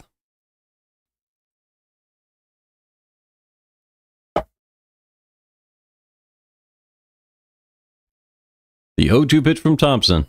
Reaches out and pokes it through for a base hit. Arenado drives in one. Lyle picks up the ball. And it looks like Nootbaar will be held at third. So it's a 3-0 lead for the Cardinals with runners at the corners. That was an 0-2 pitch out of the zone on the like almost in the other batter's box. Not quite, but Arenado able to step forward and poke that one with the end of the bat. You almost never see a man go that far outside. And he was able to get it through that right side of the infield. Lowe was not playing anywhere near that one. So with runners at the corners and nobody out, 3-0 lead. Here's the pitch to Gorman from Mason Thompson. Misses low and in with the changeup, 1-0. So the Cardinals are threatening to extend their lead here in the sixth and try to win this series over the Nationals at home.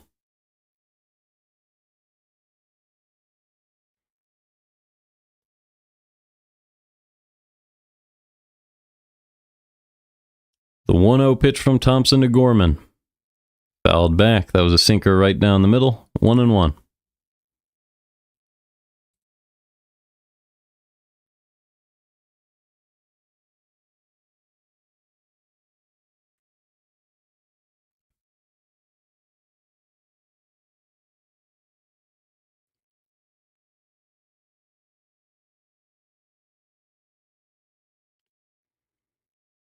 Gorman is 0 for 2 with a couple of strikeouts today. The 1-1 pitch. Swing and a miss on a fastball up and in. It's 1-2. This is one of those spots where you really almost have to put the ball in play. You can drive in that fourth run. Give your team a lead that's really hard to blow late in this ball game. The 1-2 pitch from Thompson to Gorman. Up and away with the changeup, 2-2.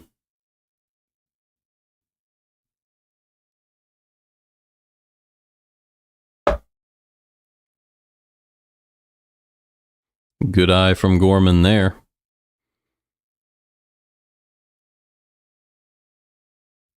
Thompson on the mound. His 10th pitch of the inning. The 2-2 pitch to Gorman. Outside with the slider. 3-2 now on Gorman. So runners at the corners. Full count on Gorman with Pozo waiting on deck.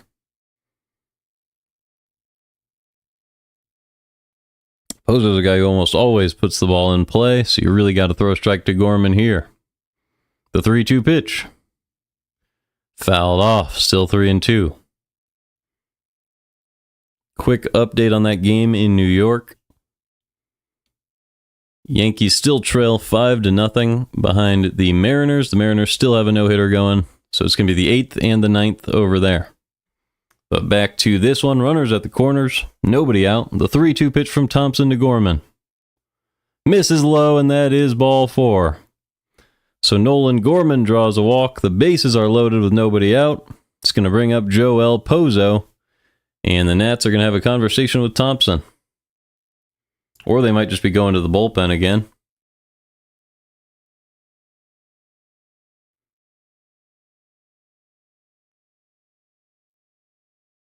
might be delaying a little bit, trying to get someone warmed up. We'll have to find out. But yeah, on Saturday, Pozo hit an absolute nuke to put the Cardinals on top over the Cubs. That was a fantastic moment for Pozo. Now he gets a chance to blow this game open with the bases loaded and nobody out.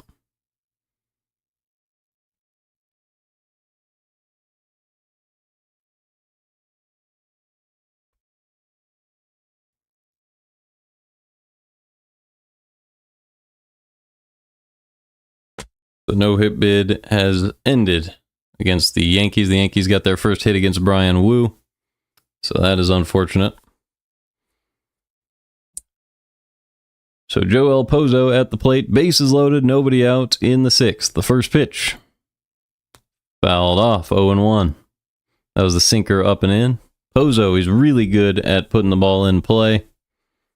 Bases loaded, nobody out. This is the chance to do just that, give your team a bigger lead. But obviously, you could ground into a couple force outs here. Force out at any base in this situation. The 0-1 pitch. Ground ball foul, 0-2. So it's Pozo at the plate, Victor Scott on deck, and Brendan Donovan in the hole with the bases loaded and nobody out. Cardinals lead 3-0. Thompson on his 15th pitch of the inning. He's yet to record an out. Has a 5.4 ERA on the year. Hasn't consistently thrown strikes, so hopefully Pozo can work the count here. The 0-2 pitch to Pozo. Poked through the left side, under the glove of Abrams for a base hit. The Cardinals go up 4-0, station to station. Nootbaar comes in to score. Nice job by Pozo.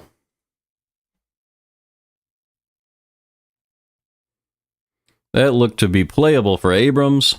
Caught me off guard. Ended up sneaking under that glove. Pozo reached out with the end of the bat there. Just poked it at Abrams, and he somehow lost that one under the glove. Just some top spin on that. Bounced under the glove of Abrams. And it's 4-0. Here comes Victor Scott. The first pitch to Scott. He is outside 1-0. With the bases loaded, there's nowhere to put Victor Scott. Scott is 0 for 2 with a ground out and a strikeout so far today. But if Thompson starts to lose command, Cardinals could add to their lead. The 1-0 pitch. Ground ball. Playable for Lowe. He goes to second for 1, and that's all they're going to get. It's 5-0 Cardinals on an RBI ground out by Victor Scott. I guess technically fielder's choice. But either way, it's going to bring up Brendan Donovan with a 5-0 lead. Victor Scott on first. And I think it's Arenado on third.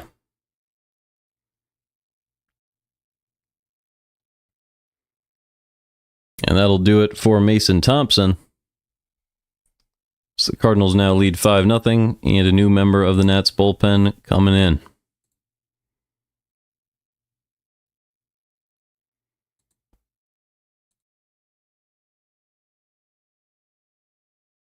So I'm going to go ahead and check what Brad Lord looks like. See if that's who this is. You know, I don't think so. I doubt they're going to go to Finnegan here. But he hasn't really pitched in a long time. No, it's not Finnegan. Henry pitched yesterday. Thompson pitched just now. Chafin's already pitched. Ferrer? It's either Lord or Ferrer. It's not Ferrer. But I don't think this is Lord. I'm going to have to just check. It might be Lord. Maybe he grew some facial hair. Maybe someone's pitching back-to-back days. This is just strange. But a great inning for the Cardinals regardless. It's going to be Rutledge for back-to-back days, so that's interesting. Yeah, I wanted to say it wasn't any of those guys, but Rutledge pitched a lot yesterday, so that sucks for him. He's back out of the bullpen. Negative 13 pitching run value already this year. 6.10 ERA. They're just going to bring him in to mop this up. High walk rate, low strikeout rate. Not a whole lot going right for Jackson Rutledge. Gets some whiff, but definitely an opportunity to add to the lead for the Cardinals here.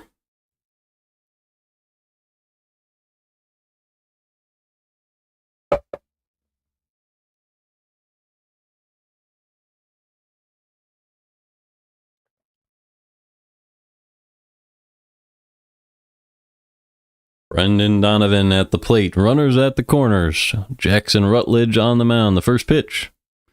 Driven out to left field. That should be deep enough to score another run. Catch is made by Wood.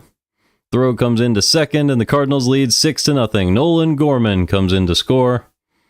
Great job by Donovan making sure that run comes in. And with a 6-run lead, it's going to bring up Mason Wynn.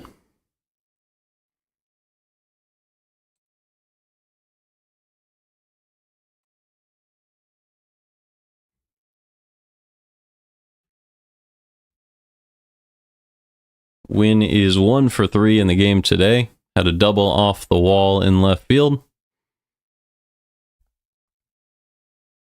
Rutledge with a 6.10 ERA. Just trying to get a couple outs.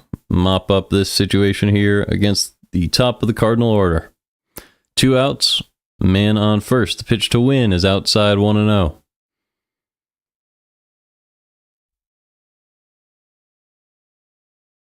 Victor Scott is that man on first, so you could steal second if you really wanted to. Maybe try to add to this lead. The 1-0 pitch from Rutledge to Wynn. Rutledge is going to check on Scott. It's the first disengagement of the at-bat. The Yankees have finally put up a run as well, so it's not even going to be a shutout. Over in New York. The 1-0 pitch from Rutledge to Wynn. Fastball, top of the zone, in there, and Victor Scott steals second. So the Cardinals are not taking their feet off the pedal here. There's no baseball to play tomorrow. Nationals will forget about this by the time we see them again. So that makes sense from the Cardinal perspective. Just go ahead and make sure you win this one. Go ahead and steal your base. It's still a game you could blow, and the other team's within 6. Ooh. There might be an angle where Scott is off the bag there, but because the tag was held on, but I don't think they're going to challenge, so it doesn't matter. Splitter in there for a strike. It is 1-2. So it doesn't matter anymore. We have played on.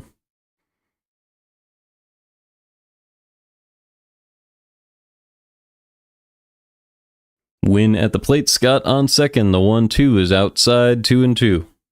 This has been a heck of a workout for Mikolas behind the plate during this game. A lot of wild pitches he's had to keep in front of him. And it's only the 6th inning. 6-0 Cardinals. The 2-2 pitch from Rutledge to Wynn. Upstairs with the fastball, 3-2. It looked like the umpire was almost mad that he couldn't call that strike 3.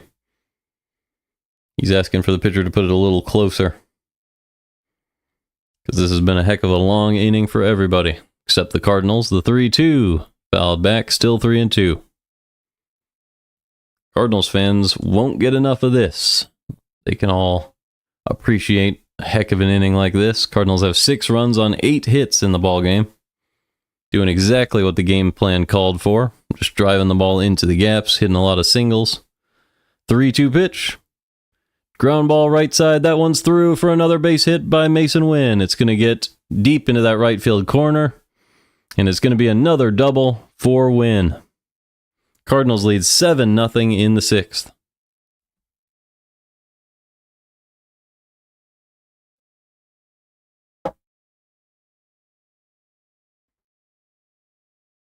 Outside sinker. He waits on it, puts the barrel on it, drives it past that first base line.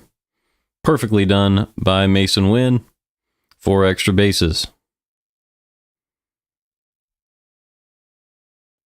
So with a 7-0 lead, here comes the pitch to Alec Burleson from Jackson Rutledge. That was a cutter right down the middle. That's a pitch Burleson could have absolutely crushed, but he took it for strike 1, and he knew it.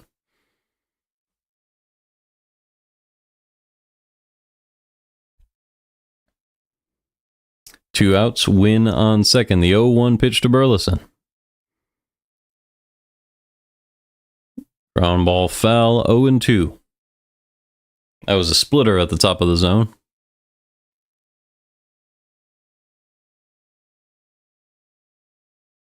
So now with a 7-run lead, the Cardinals can almost preserve the rest of their bullpen by leaving Matz out there for maybe the rest of the game. As Burleson looks on, the 0-2 pitch. Swing and a miss on the splitter outside. Down goes Burleson. He's a little frustrated, but the Cardinals lead 7-0. We go to the 7th.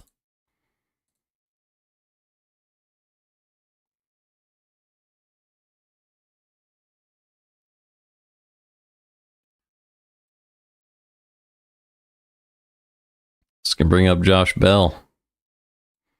I expect Steven Matz to still be in the game, so we don't have to check any bullpen at this exact moment. 677 OPS. Hasn't been perfect due to that bad launch angle.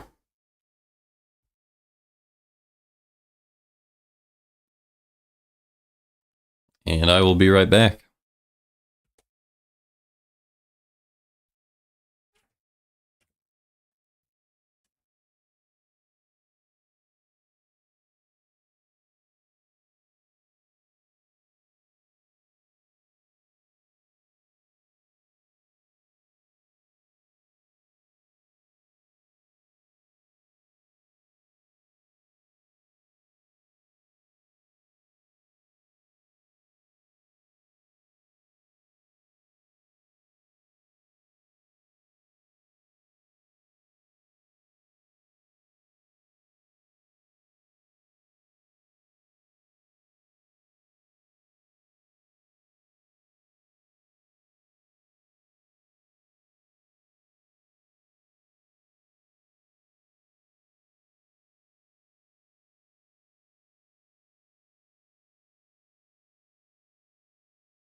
Story with Brian Wu in Seattle is pretty cool. Obviously, he went a lot of no-hit innings today as Mikolas gets strike 1 on Bell. The 0-1 pitch is outside, 1-1. And the 1-1 pitch is popped foul, 1-2. So we're up to date now on that. But it's cool seeing Wu have so much success at the big league level after struggling in college and getting picked regardless by the Mariners early in the draft, who saw something in him, and it pays off when you see an arm like that, an effortless 96-mile-an-hour fastball.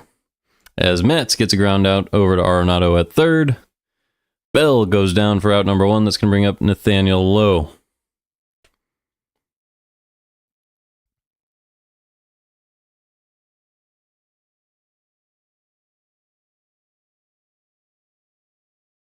So it's Lowe, and it is DeYoung. Next up for the Nationals in the 7th. First pitch from Matz to Lowe. He is in there with the curveball, 0-1.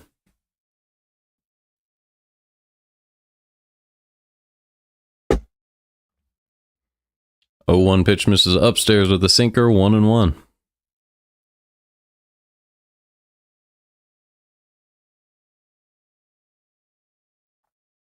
The 1-1 pitch is driven into center field. Easy play for Scott. He runs it down for out number 2. So a good change up there from Matz. Did give up some hard contact, but no damage done. It's going to bring up Paul DeYoung. 2 outs, nobody on. DeYoung is 1 for 2 so far in the game today. Had a nice base hit into right field off of Mikolas. First pitch from Matz to DeYoung. Right down the middle with the sinker, fouled back, 0-1.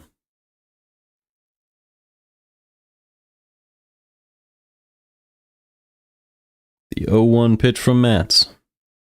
Ground ball, playable at third. Arenado with the bare hand. Gets DeYoung. What a play by Arenado. Arenado still flashing, well, I guess in this case, the bare hand over at third base. What a play. We go to the bottom of the 7th. It is still 7-0. I wanted to say flashing the leather, but there is no leather in that play. Contreras, Nootbaar, and Arenado.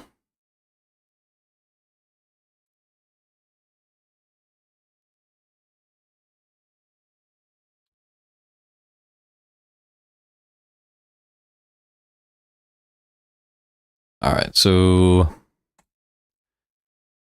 I mean, Finnegan has to get work at some point, right? You have Contreras, you have Arenado, right-hander.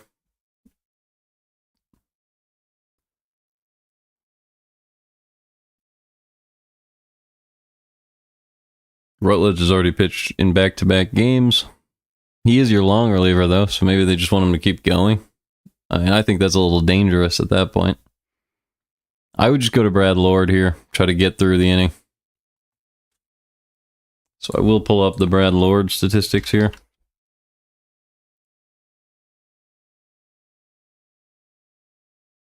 "25 years old, one of your prospects.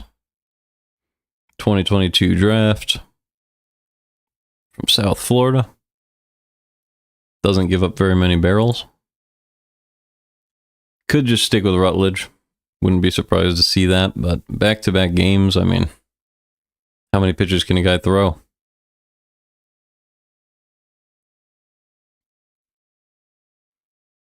Someone has to get through these next 2 innings, so however they want to break it up, I think should be Lord, maybe Finnegan, and definitely Lord, maybe Rutledge, maybe Finnegan, however they want to stick with it here. Someone has to eat up both of these innings, so.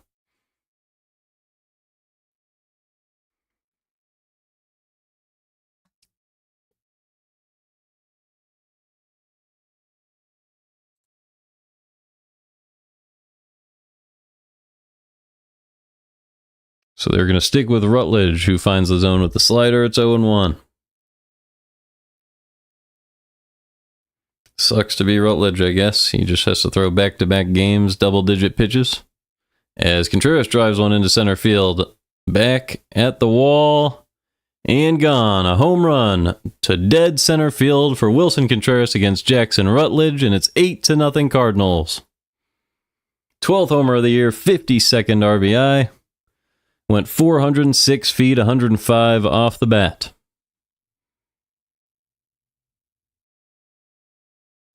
That pitch was outside the zone. It was a fastball, but Contreras able to stick out those arms, put the barrel on it regardless. And he got it over that big Bank of America sign in right center field. Good attempt by Young, but it just got over his glove.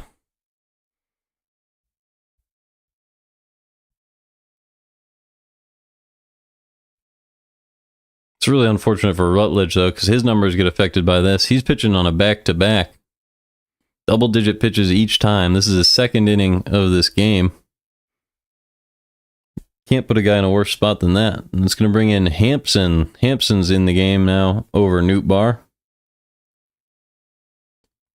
So Nootbaar getting the rest of the game off, it looks like. Getting him off his feet after a really nice series. The 1-0 pitch from Rutledge to Hampson. In there for a strike, 1-1.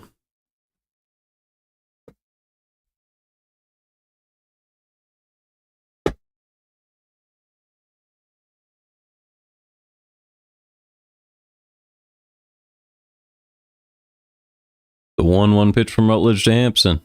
Inside with the sinker, 2-1.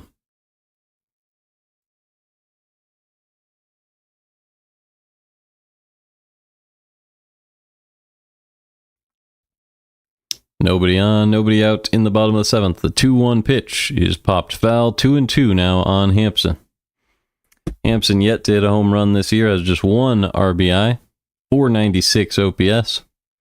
Mostly added as a defensive player by the Cardinals. Picked him up off waivers from the Reds. 2-2 pitch from Rutledge. Way upstairs with the slider, 3-2.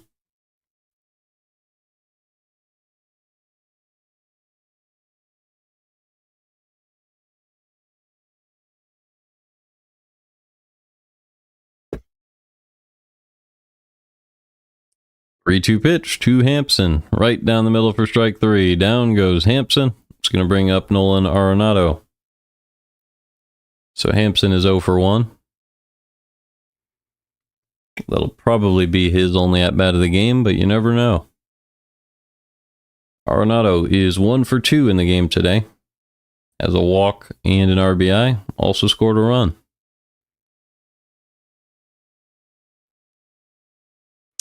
This last time up, he poked a hit to first base. It was a really weird outside pitch where he went out and got it.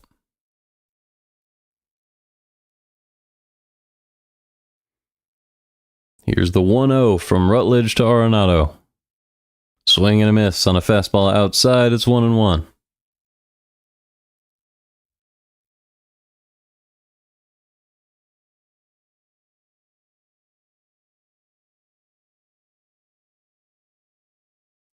The 1-1 pitch. Outside with the fastball, 2-1.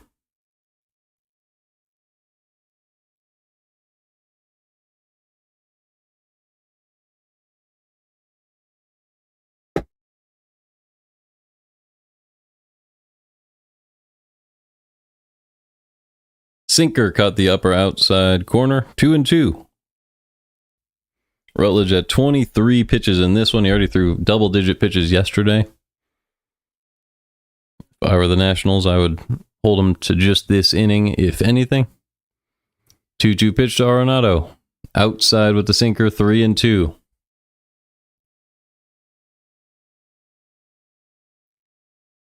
Nolan Gorman is waiting on deck.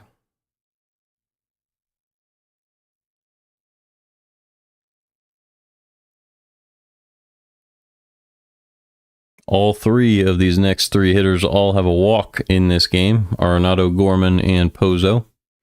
3-2 pitch to Arenado. Popped up. That one's going to be playable. Third baseman DeYoung makes the catch for out number 2. So that will bring up Nolan Gorman. And for the sake of Rutledge, hopefully this is his last hitter.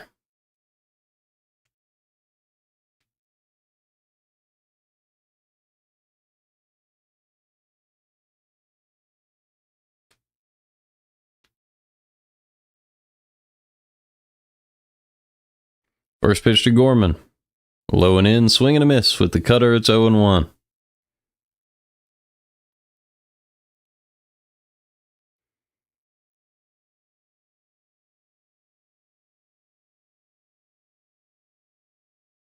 The 0-1 pitch. Grounded foul. 0-2 now on Nolan Gorman. Gorman still looking for his first hit of the game. Out of everybody in the starting lineup, only Gorman and Scott don't have hits in this one. And only Scott hasn't reached base. Although he did reach on a fielder's choice. He didn't reach base in his own name. The 0-2 pitch from Rutledge to Gorman in the 7th. Outside with the splitter, 1-2.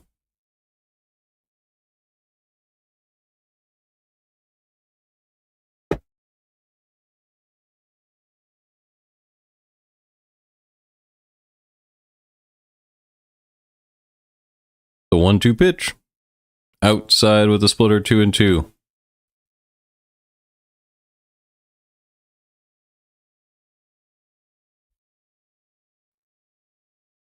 Gorman does have 2 strikeouts in the game today. We hope he doesn't have a third. Let's see if he can put the barrel on the ball. The 2-2. Low and in with the slider, 3-2. I guess you'll have to take it if it's a couple of walks and a couple of strikeouts. Joel Pozo is waiting on deck. Rutledge on pitch number 31 after double-digit pitches yesterday. The 3-2 in there with the fastball low and in for strike 3. Gorman doesn't like the call, but that's the third strikeout of the day for Gorman. A solo shot adds to the Cardinal lead. They lead 8-0 as we go to the 8th.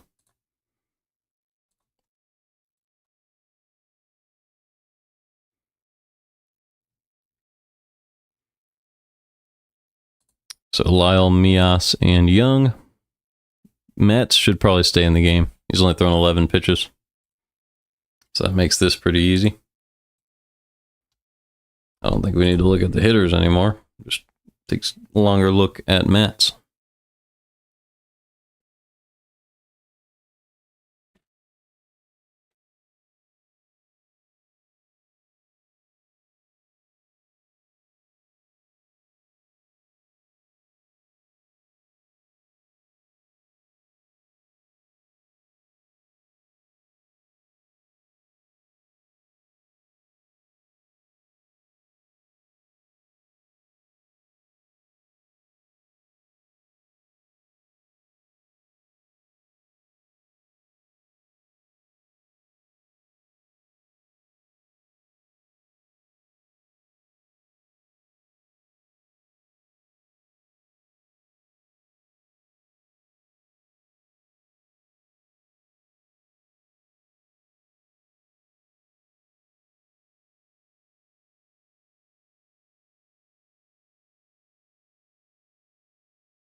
Alrighty.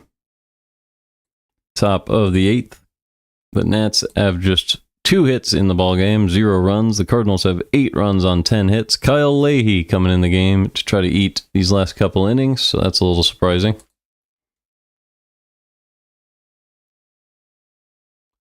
So we'll just go here. Real quick, here you go. Leahy, pretty good this year. 3.04 ERA, 1.18 whip. Getting barreled up every once in a while, though. Doesn't get a lot of strikeouts. Pretty good ground ball rate. Pretty soft contact over the course of this year. So hopefully he finds what he had at the start of the season. First pitch missed. It's 1-0 on Lyle. The 1-0 pitch from Leahy to Lyle. Right down the middle, fouled back. 1-1. Looks like Hampson is in the game in the outfield, which is interesting because Burleson's also still out there, so not a complete defensive shift. The 1-1 pitch. Outside with the curveball, 2-1.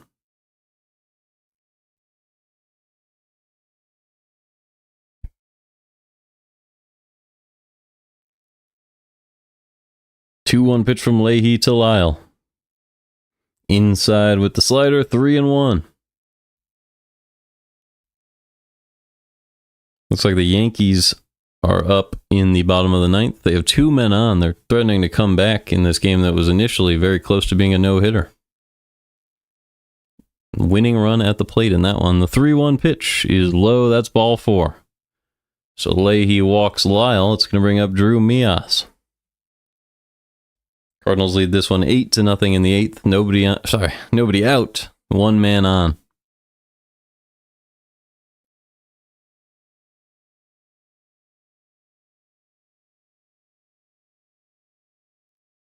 Mias has had an up and down game behind the plate, but at the plate, he is just 0 for 2. Hasn't struck out today, just bad contact. So take strike 1, it's 0-1.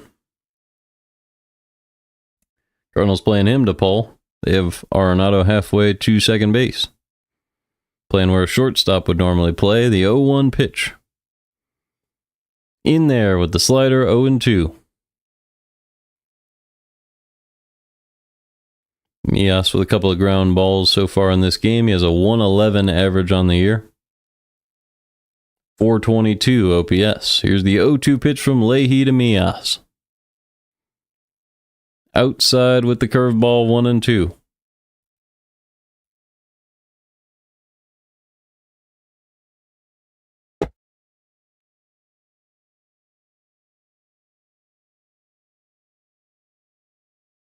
One-two pitch. Inside out, fouled off, still 1-2.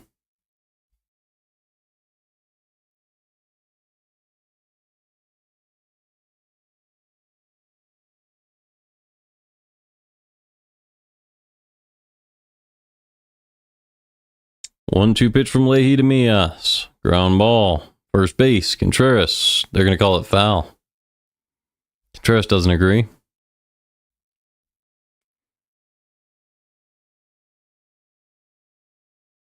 We're going to have to see that one again because Contreras looks so confused.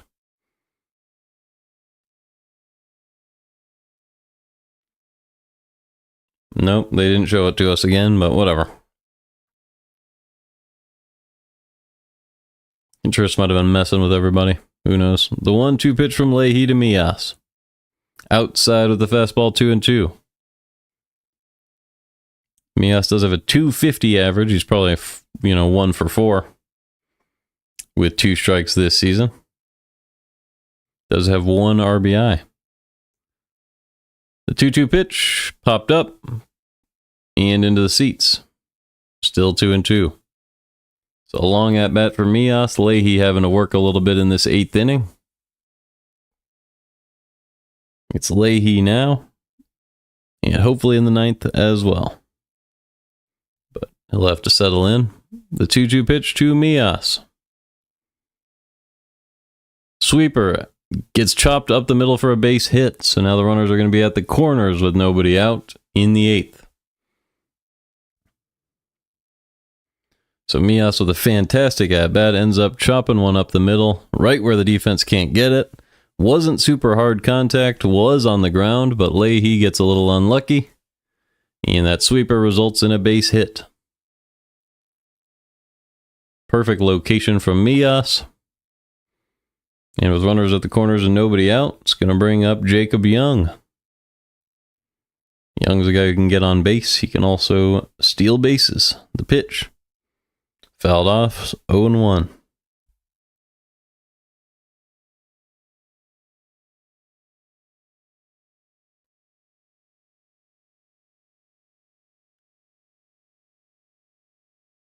The 0-1 pitch from Leahy. Up and in with the fastball, 1-1.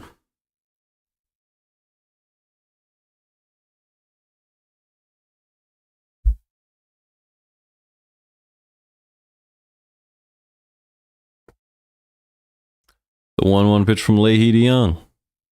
Inside with the sweeper, 2-1. Cardinals do still lead this one 8-0.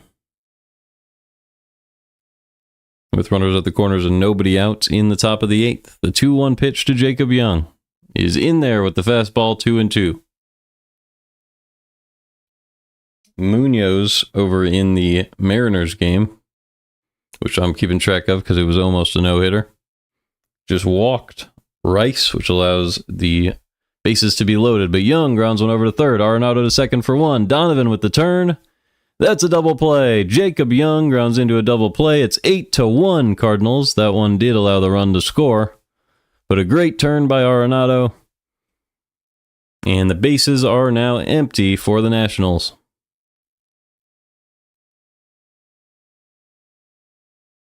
Okay, they have challenged the out call at first base. Arenado did have a pretty solid turn. We saw Donovan. Pretty good throw to first. Let's see. He is safe. Young is just a little too fast to get on that. You can see the umpires kind of want to go home. I mean, that was close. But he is safe by just the skin of his teeth. So Young is going to be on first base with 1 out. Great attempt by Arenado and Donovan. It is 8-1. But yeah, I just want to go back to this Yankees game. It's a 2-1 count. Now it's 2-2 on Austin Wells with the bases loaded. Didn't get the strike call. Munoz didn't. So it's a full count with 2 outs. Runners getting a head start with the bases loaded. 5-3 Mariners in the bottom of the 9th. It's going to be a heck of an interesting pitch. But we get a called strike there from Leahy to Abrams. It's 0-1. CJ Abrams is 1 for 3 in this ball game. The 0-1 pitch is in the dirt, 1-1.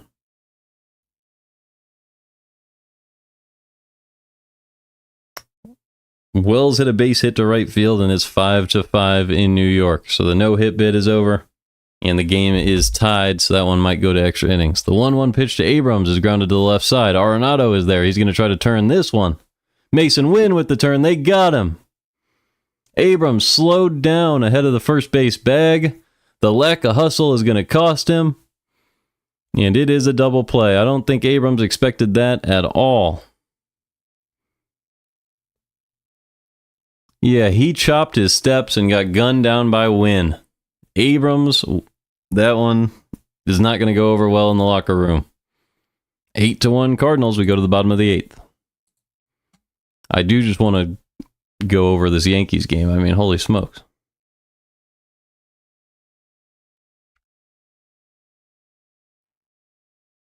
If you're the Mariners here, it's got to feel horrible. Wu went 7 1/3, 2 hits, 2 earned runs, 5 strikeouts.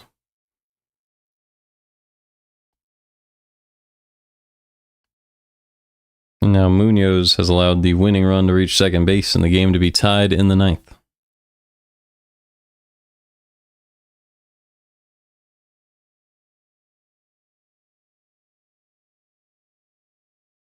And the crazy thing is Munoz had strike 3 called a ball.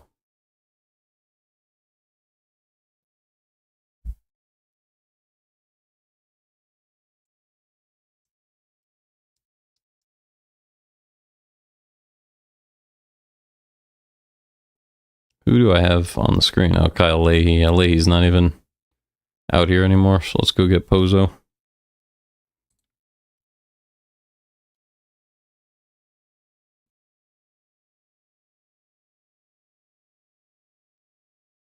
Pozo's been a positive player for the Cardinals this year, no doubt about that.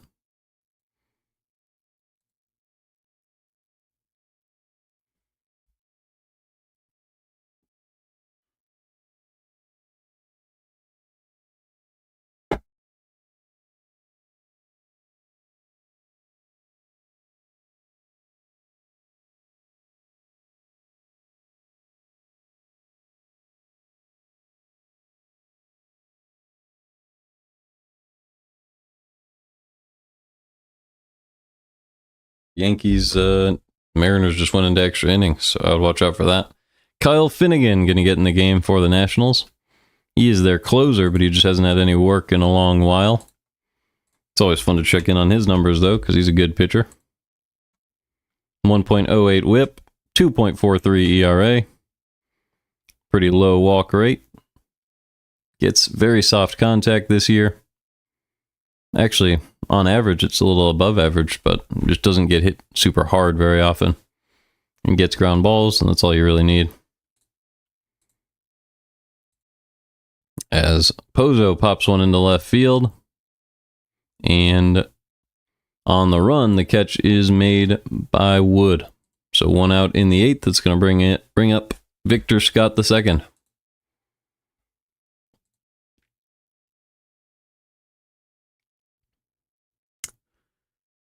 Victor Scott is 0 for 3 in the game so far. Trying to reach base on his own accord for the first time in the game. First pitch from Finnegan to Scott. He's right down the middle with the fastball, 0-1. He did pick up a stolen base, an RBI, a run, and a fielder's choice in this one. So it's not awful. It was an RBI fielder's choice. The 0-1 pitch from Finnegan to Scott. Right down the middle with the fastball again. It's 0-2. So we'll see if Scott can reach base. But he's behind in the count here. Base is empty, 1 out. The 0-2 pitch to Victor Scott. In the dirt with the splitter, 1-2.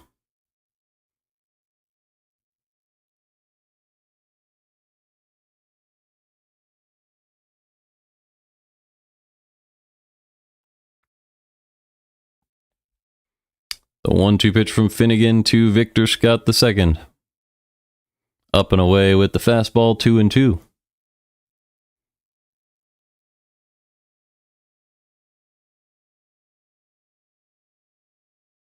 Scott with a .232 average, 4 homers, 29 RBIs. Accumulated 1.6 WAR due to that great defense. The 2-2 pitch, swing and a miss on a fastball outside. Down goes Scott. It's going to bring up Brendan Donovan.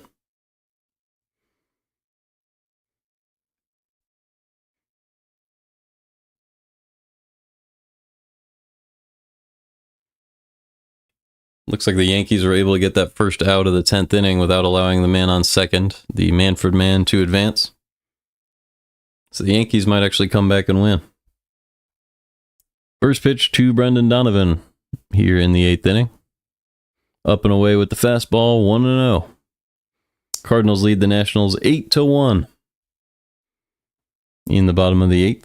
Nobody on, 2 outs, 1-0 count on Donovan. Donovan is 2 for 3 with 2 runs scored and an RBI in this game. The 1-0 pitch. Swing and a miss on a splitter outside. It's 1-1. That was a fantastic pitch from Finnegan. Donovan's first at-bat was a base hit on the ground. Second at-bat was actually his second hit was a line drive out to left field over the head of DeYoung. The 1-1 pitch, swing and a miss on a splitter inside this time. It's 1-2.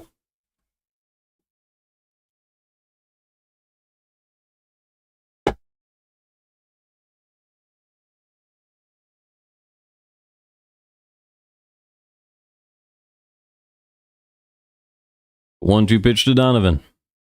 Ground ball. Playable at second base.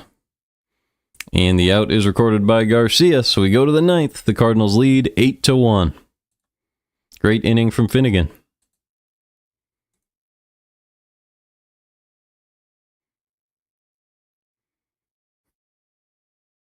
All right, I'm going to check in on the Cardinal bullpen. I mean, I think it should still be Leahy, but he's thrown a few pitches in this inning.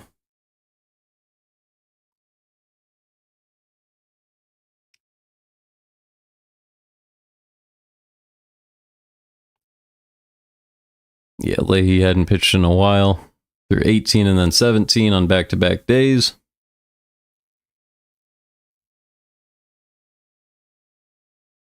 Matt's threw a few today. Leahy's thrown. Cardinals have a massive lead here. Wouldn't be surprised to see O'Brien come in to close this thing out. Definitely don't want to see Helsley, Maton, Romero. Those guys can get another day off. That's going to be great. And Matt's has already pitched, so yeah. Probably O'Brien. Maybe they stick with Leahy. But yeah, good management by Marmol either way, as long as it's Leahy or O'Brien here.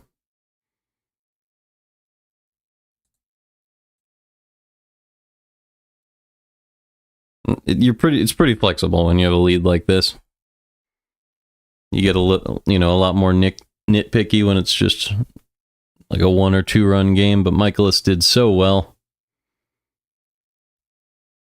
Getting the Cardinals through 5 2/3, and then the offense woke up and picked him up for that win. So here we are in the 9th.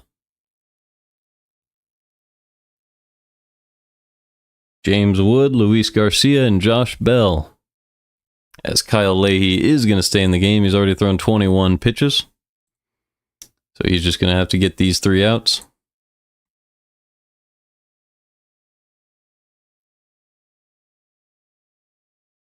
Let's see him finally have an inning where he doesn't give up any runs here. First pitch to James Wood. He is outside with the curveball, 1-0.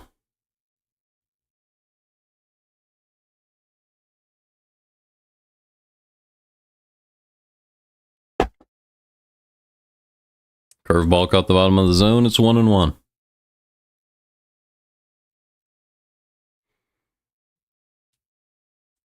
1-1 pitch. Down the middle, fouled back, 1-2.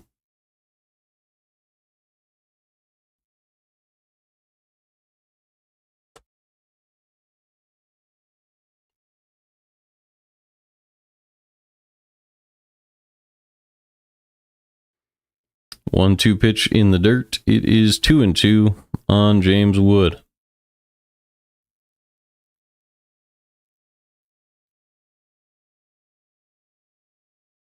Leahy throwing a lot of pitches in this one. Wood did draw a walk back in the 6th. Swings and misses at that one. He has 3 strikeouts today. We'll finish the game 0 for 3, and there's 1 out in the 9th. The Cardinals lead 8-1.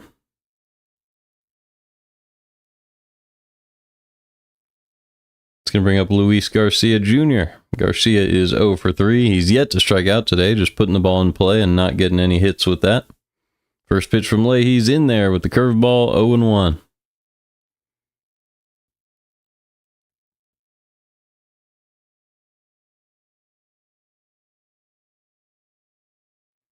The 0-1 pitch, swing and a miss on a curveball outside. It's 0-2. Maybe Leahy should use the curveball more often. Seems to be working pretty well for him here.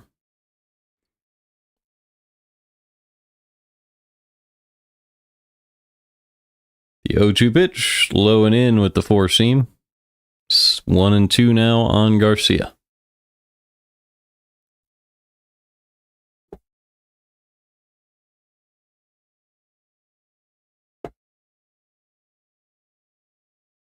The 1-2 is low with the curveball, 2-2.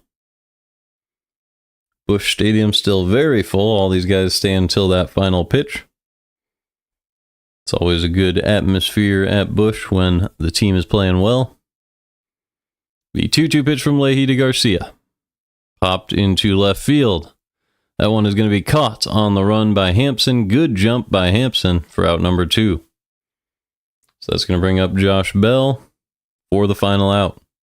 Miles Mikolas had given up 14 runs in his last 10 innings in the 2 starts before tonight.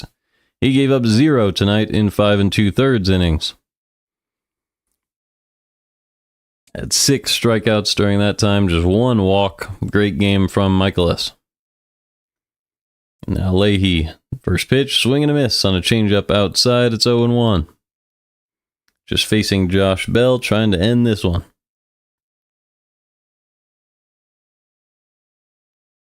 The 0-1 pitch from Leahy to Bell. Check swing, didn't go. 1-1.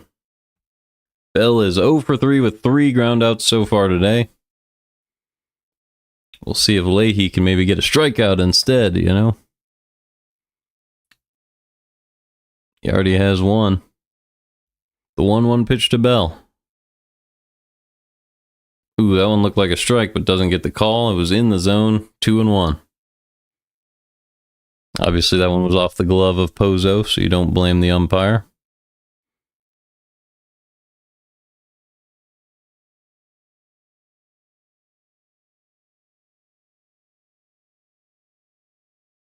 Two 2-1 pitch from Leahy to Bell. Swing and a miss on the curveball. It's 2-2.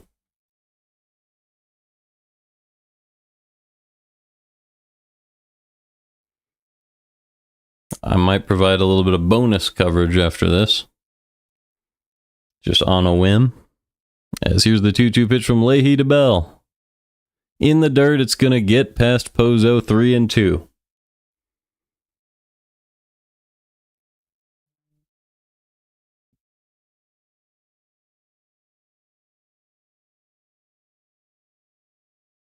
Leahy missed way inside with that. So, a 3-2 pitch to try to end the game here. It's 8-1 Cardinals. The pitch from Leahy. In the dirt, ball 4.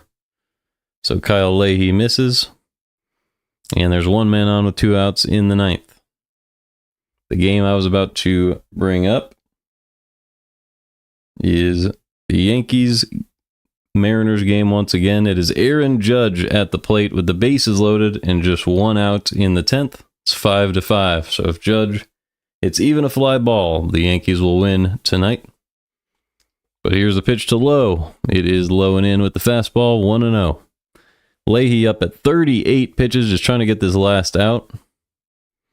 Marmol not giving him any life raft here. Pitching to Nathaniel Lowe, the 1-0 pitch. Ground ball foul, 1-1.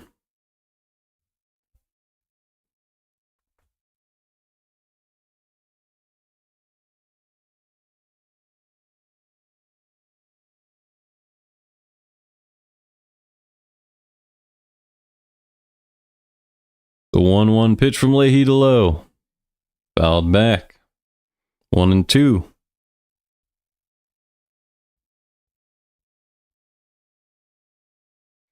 And once again, the Nationals are down to their final strike. Cardinals fans on their feet. Leahy on his 41st pitch, the 1-2 to Lowe. Pulled out to right field and down for a base hit. Burleson played that one on a hop. I don't know why you would play that on a hop. You might as well just go for it at that point. Aaron Judge ends up hitting a sacrifice fly to center. The Yankees come back and win after the no-hit bid is spoiled. That is unfortunate for Wu. He was fantastic. It's also terrible for the Mariners as they fall further behind the Astros in their division. But back in this game, here's the pitch to Paul DeJong.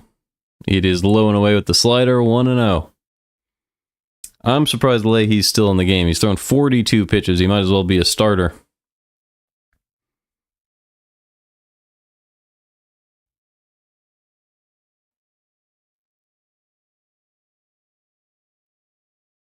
It's an up and down season sometimes. The 1-0 pitch from Leahy to DeJong. Popped up. Center field. Victor Scott is there, makes the call, and makes the catch. And the Cardinals win the series over the Nationals 2 out of 3. 8-1 victory. Great night for the lineup. They just kept rolling, and Miles Mikolas had a great game on the mound as well. He was fantastic. 5 2/3, 0 runs allowed. Cardinals win it 8-1. Fantastic game. They'll play the Braves tomorrow at 6:30 Central, 7:30 Eastern. See you guys very soon. Great victory.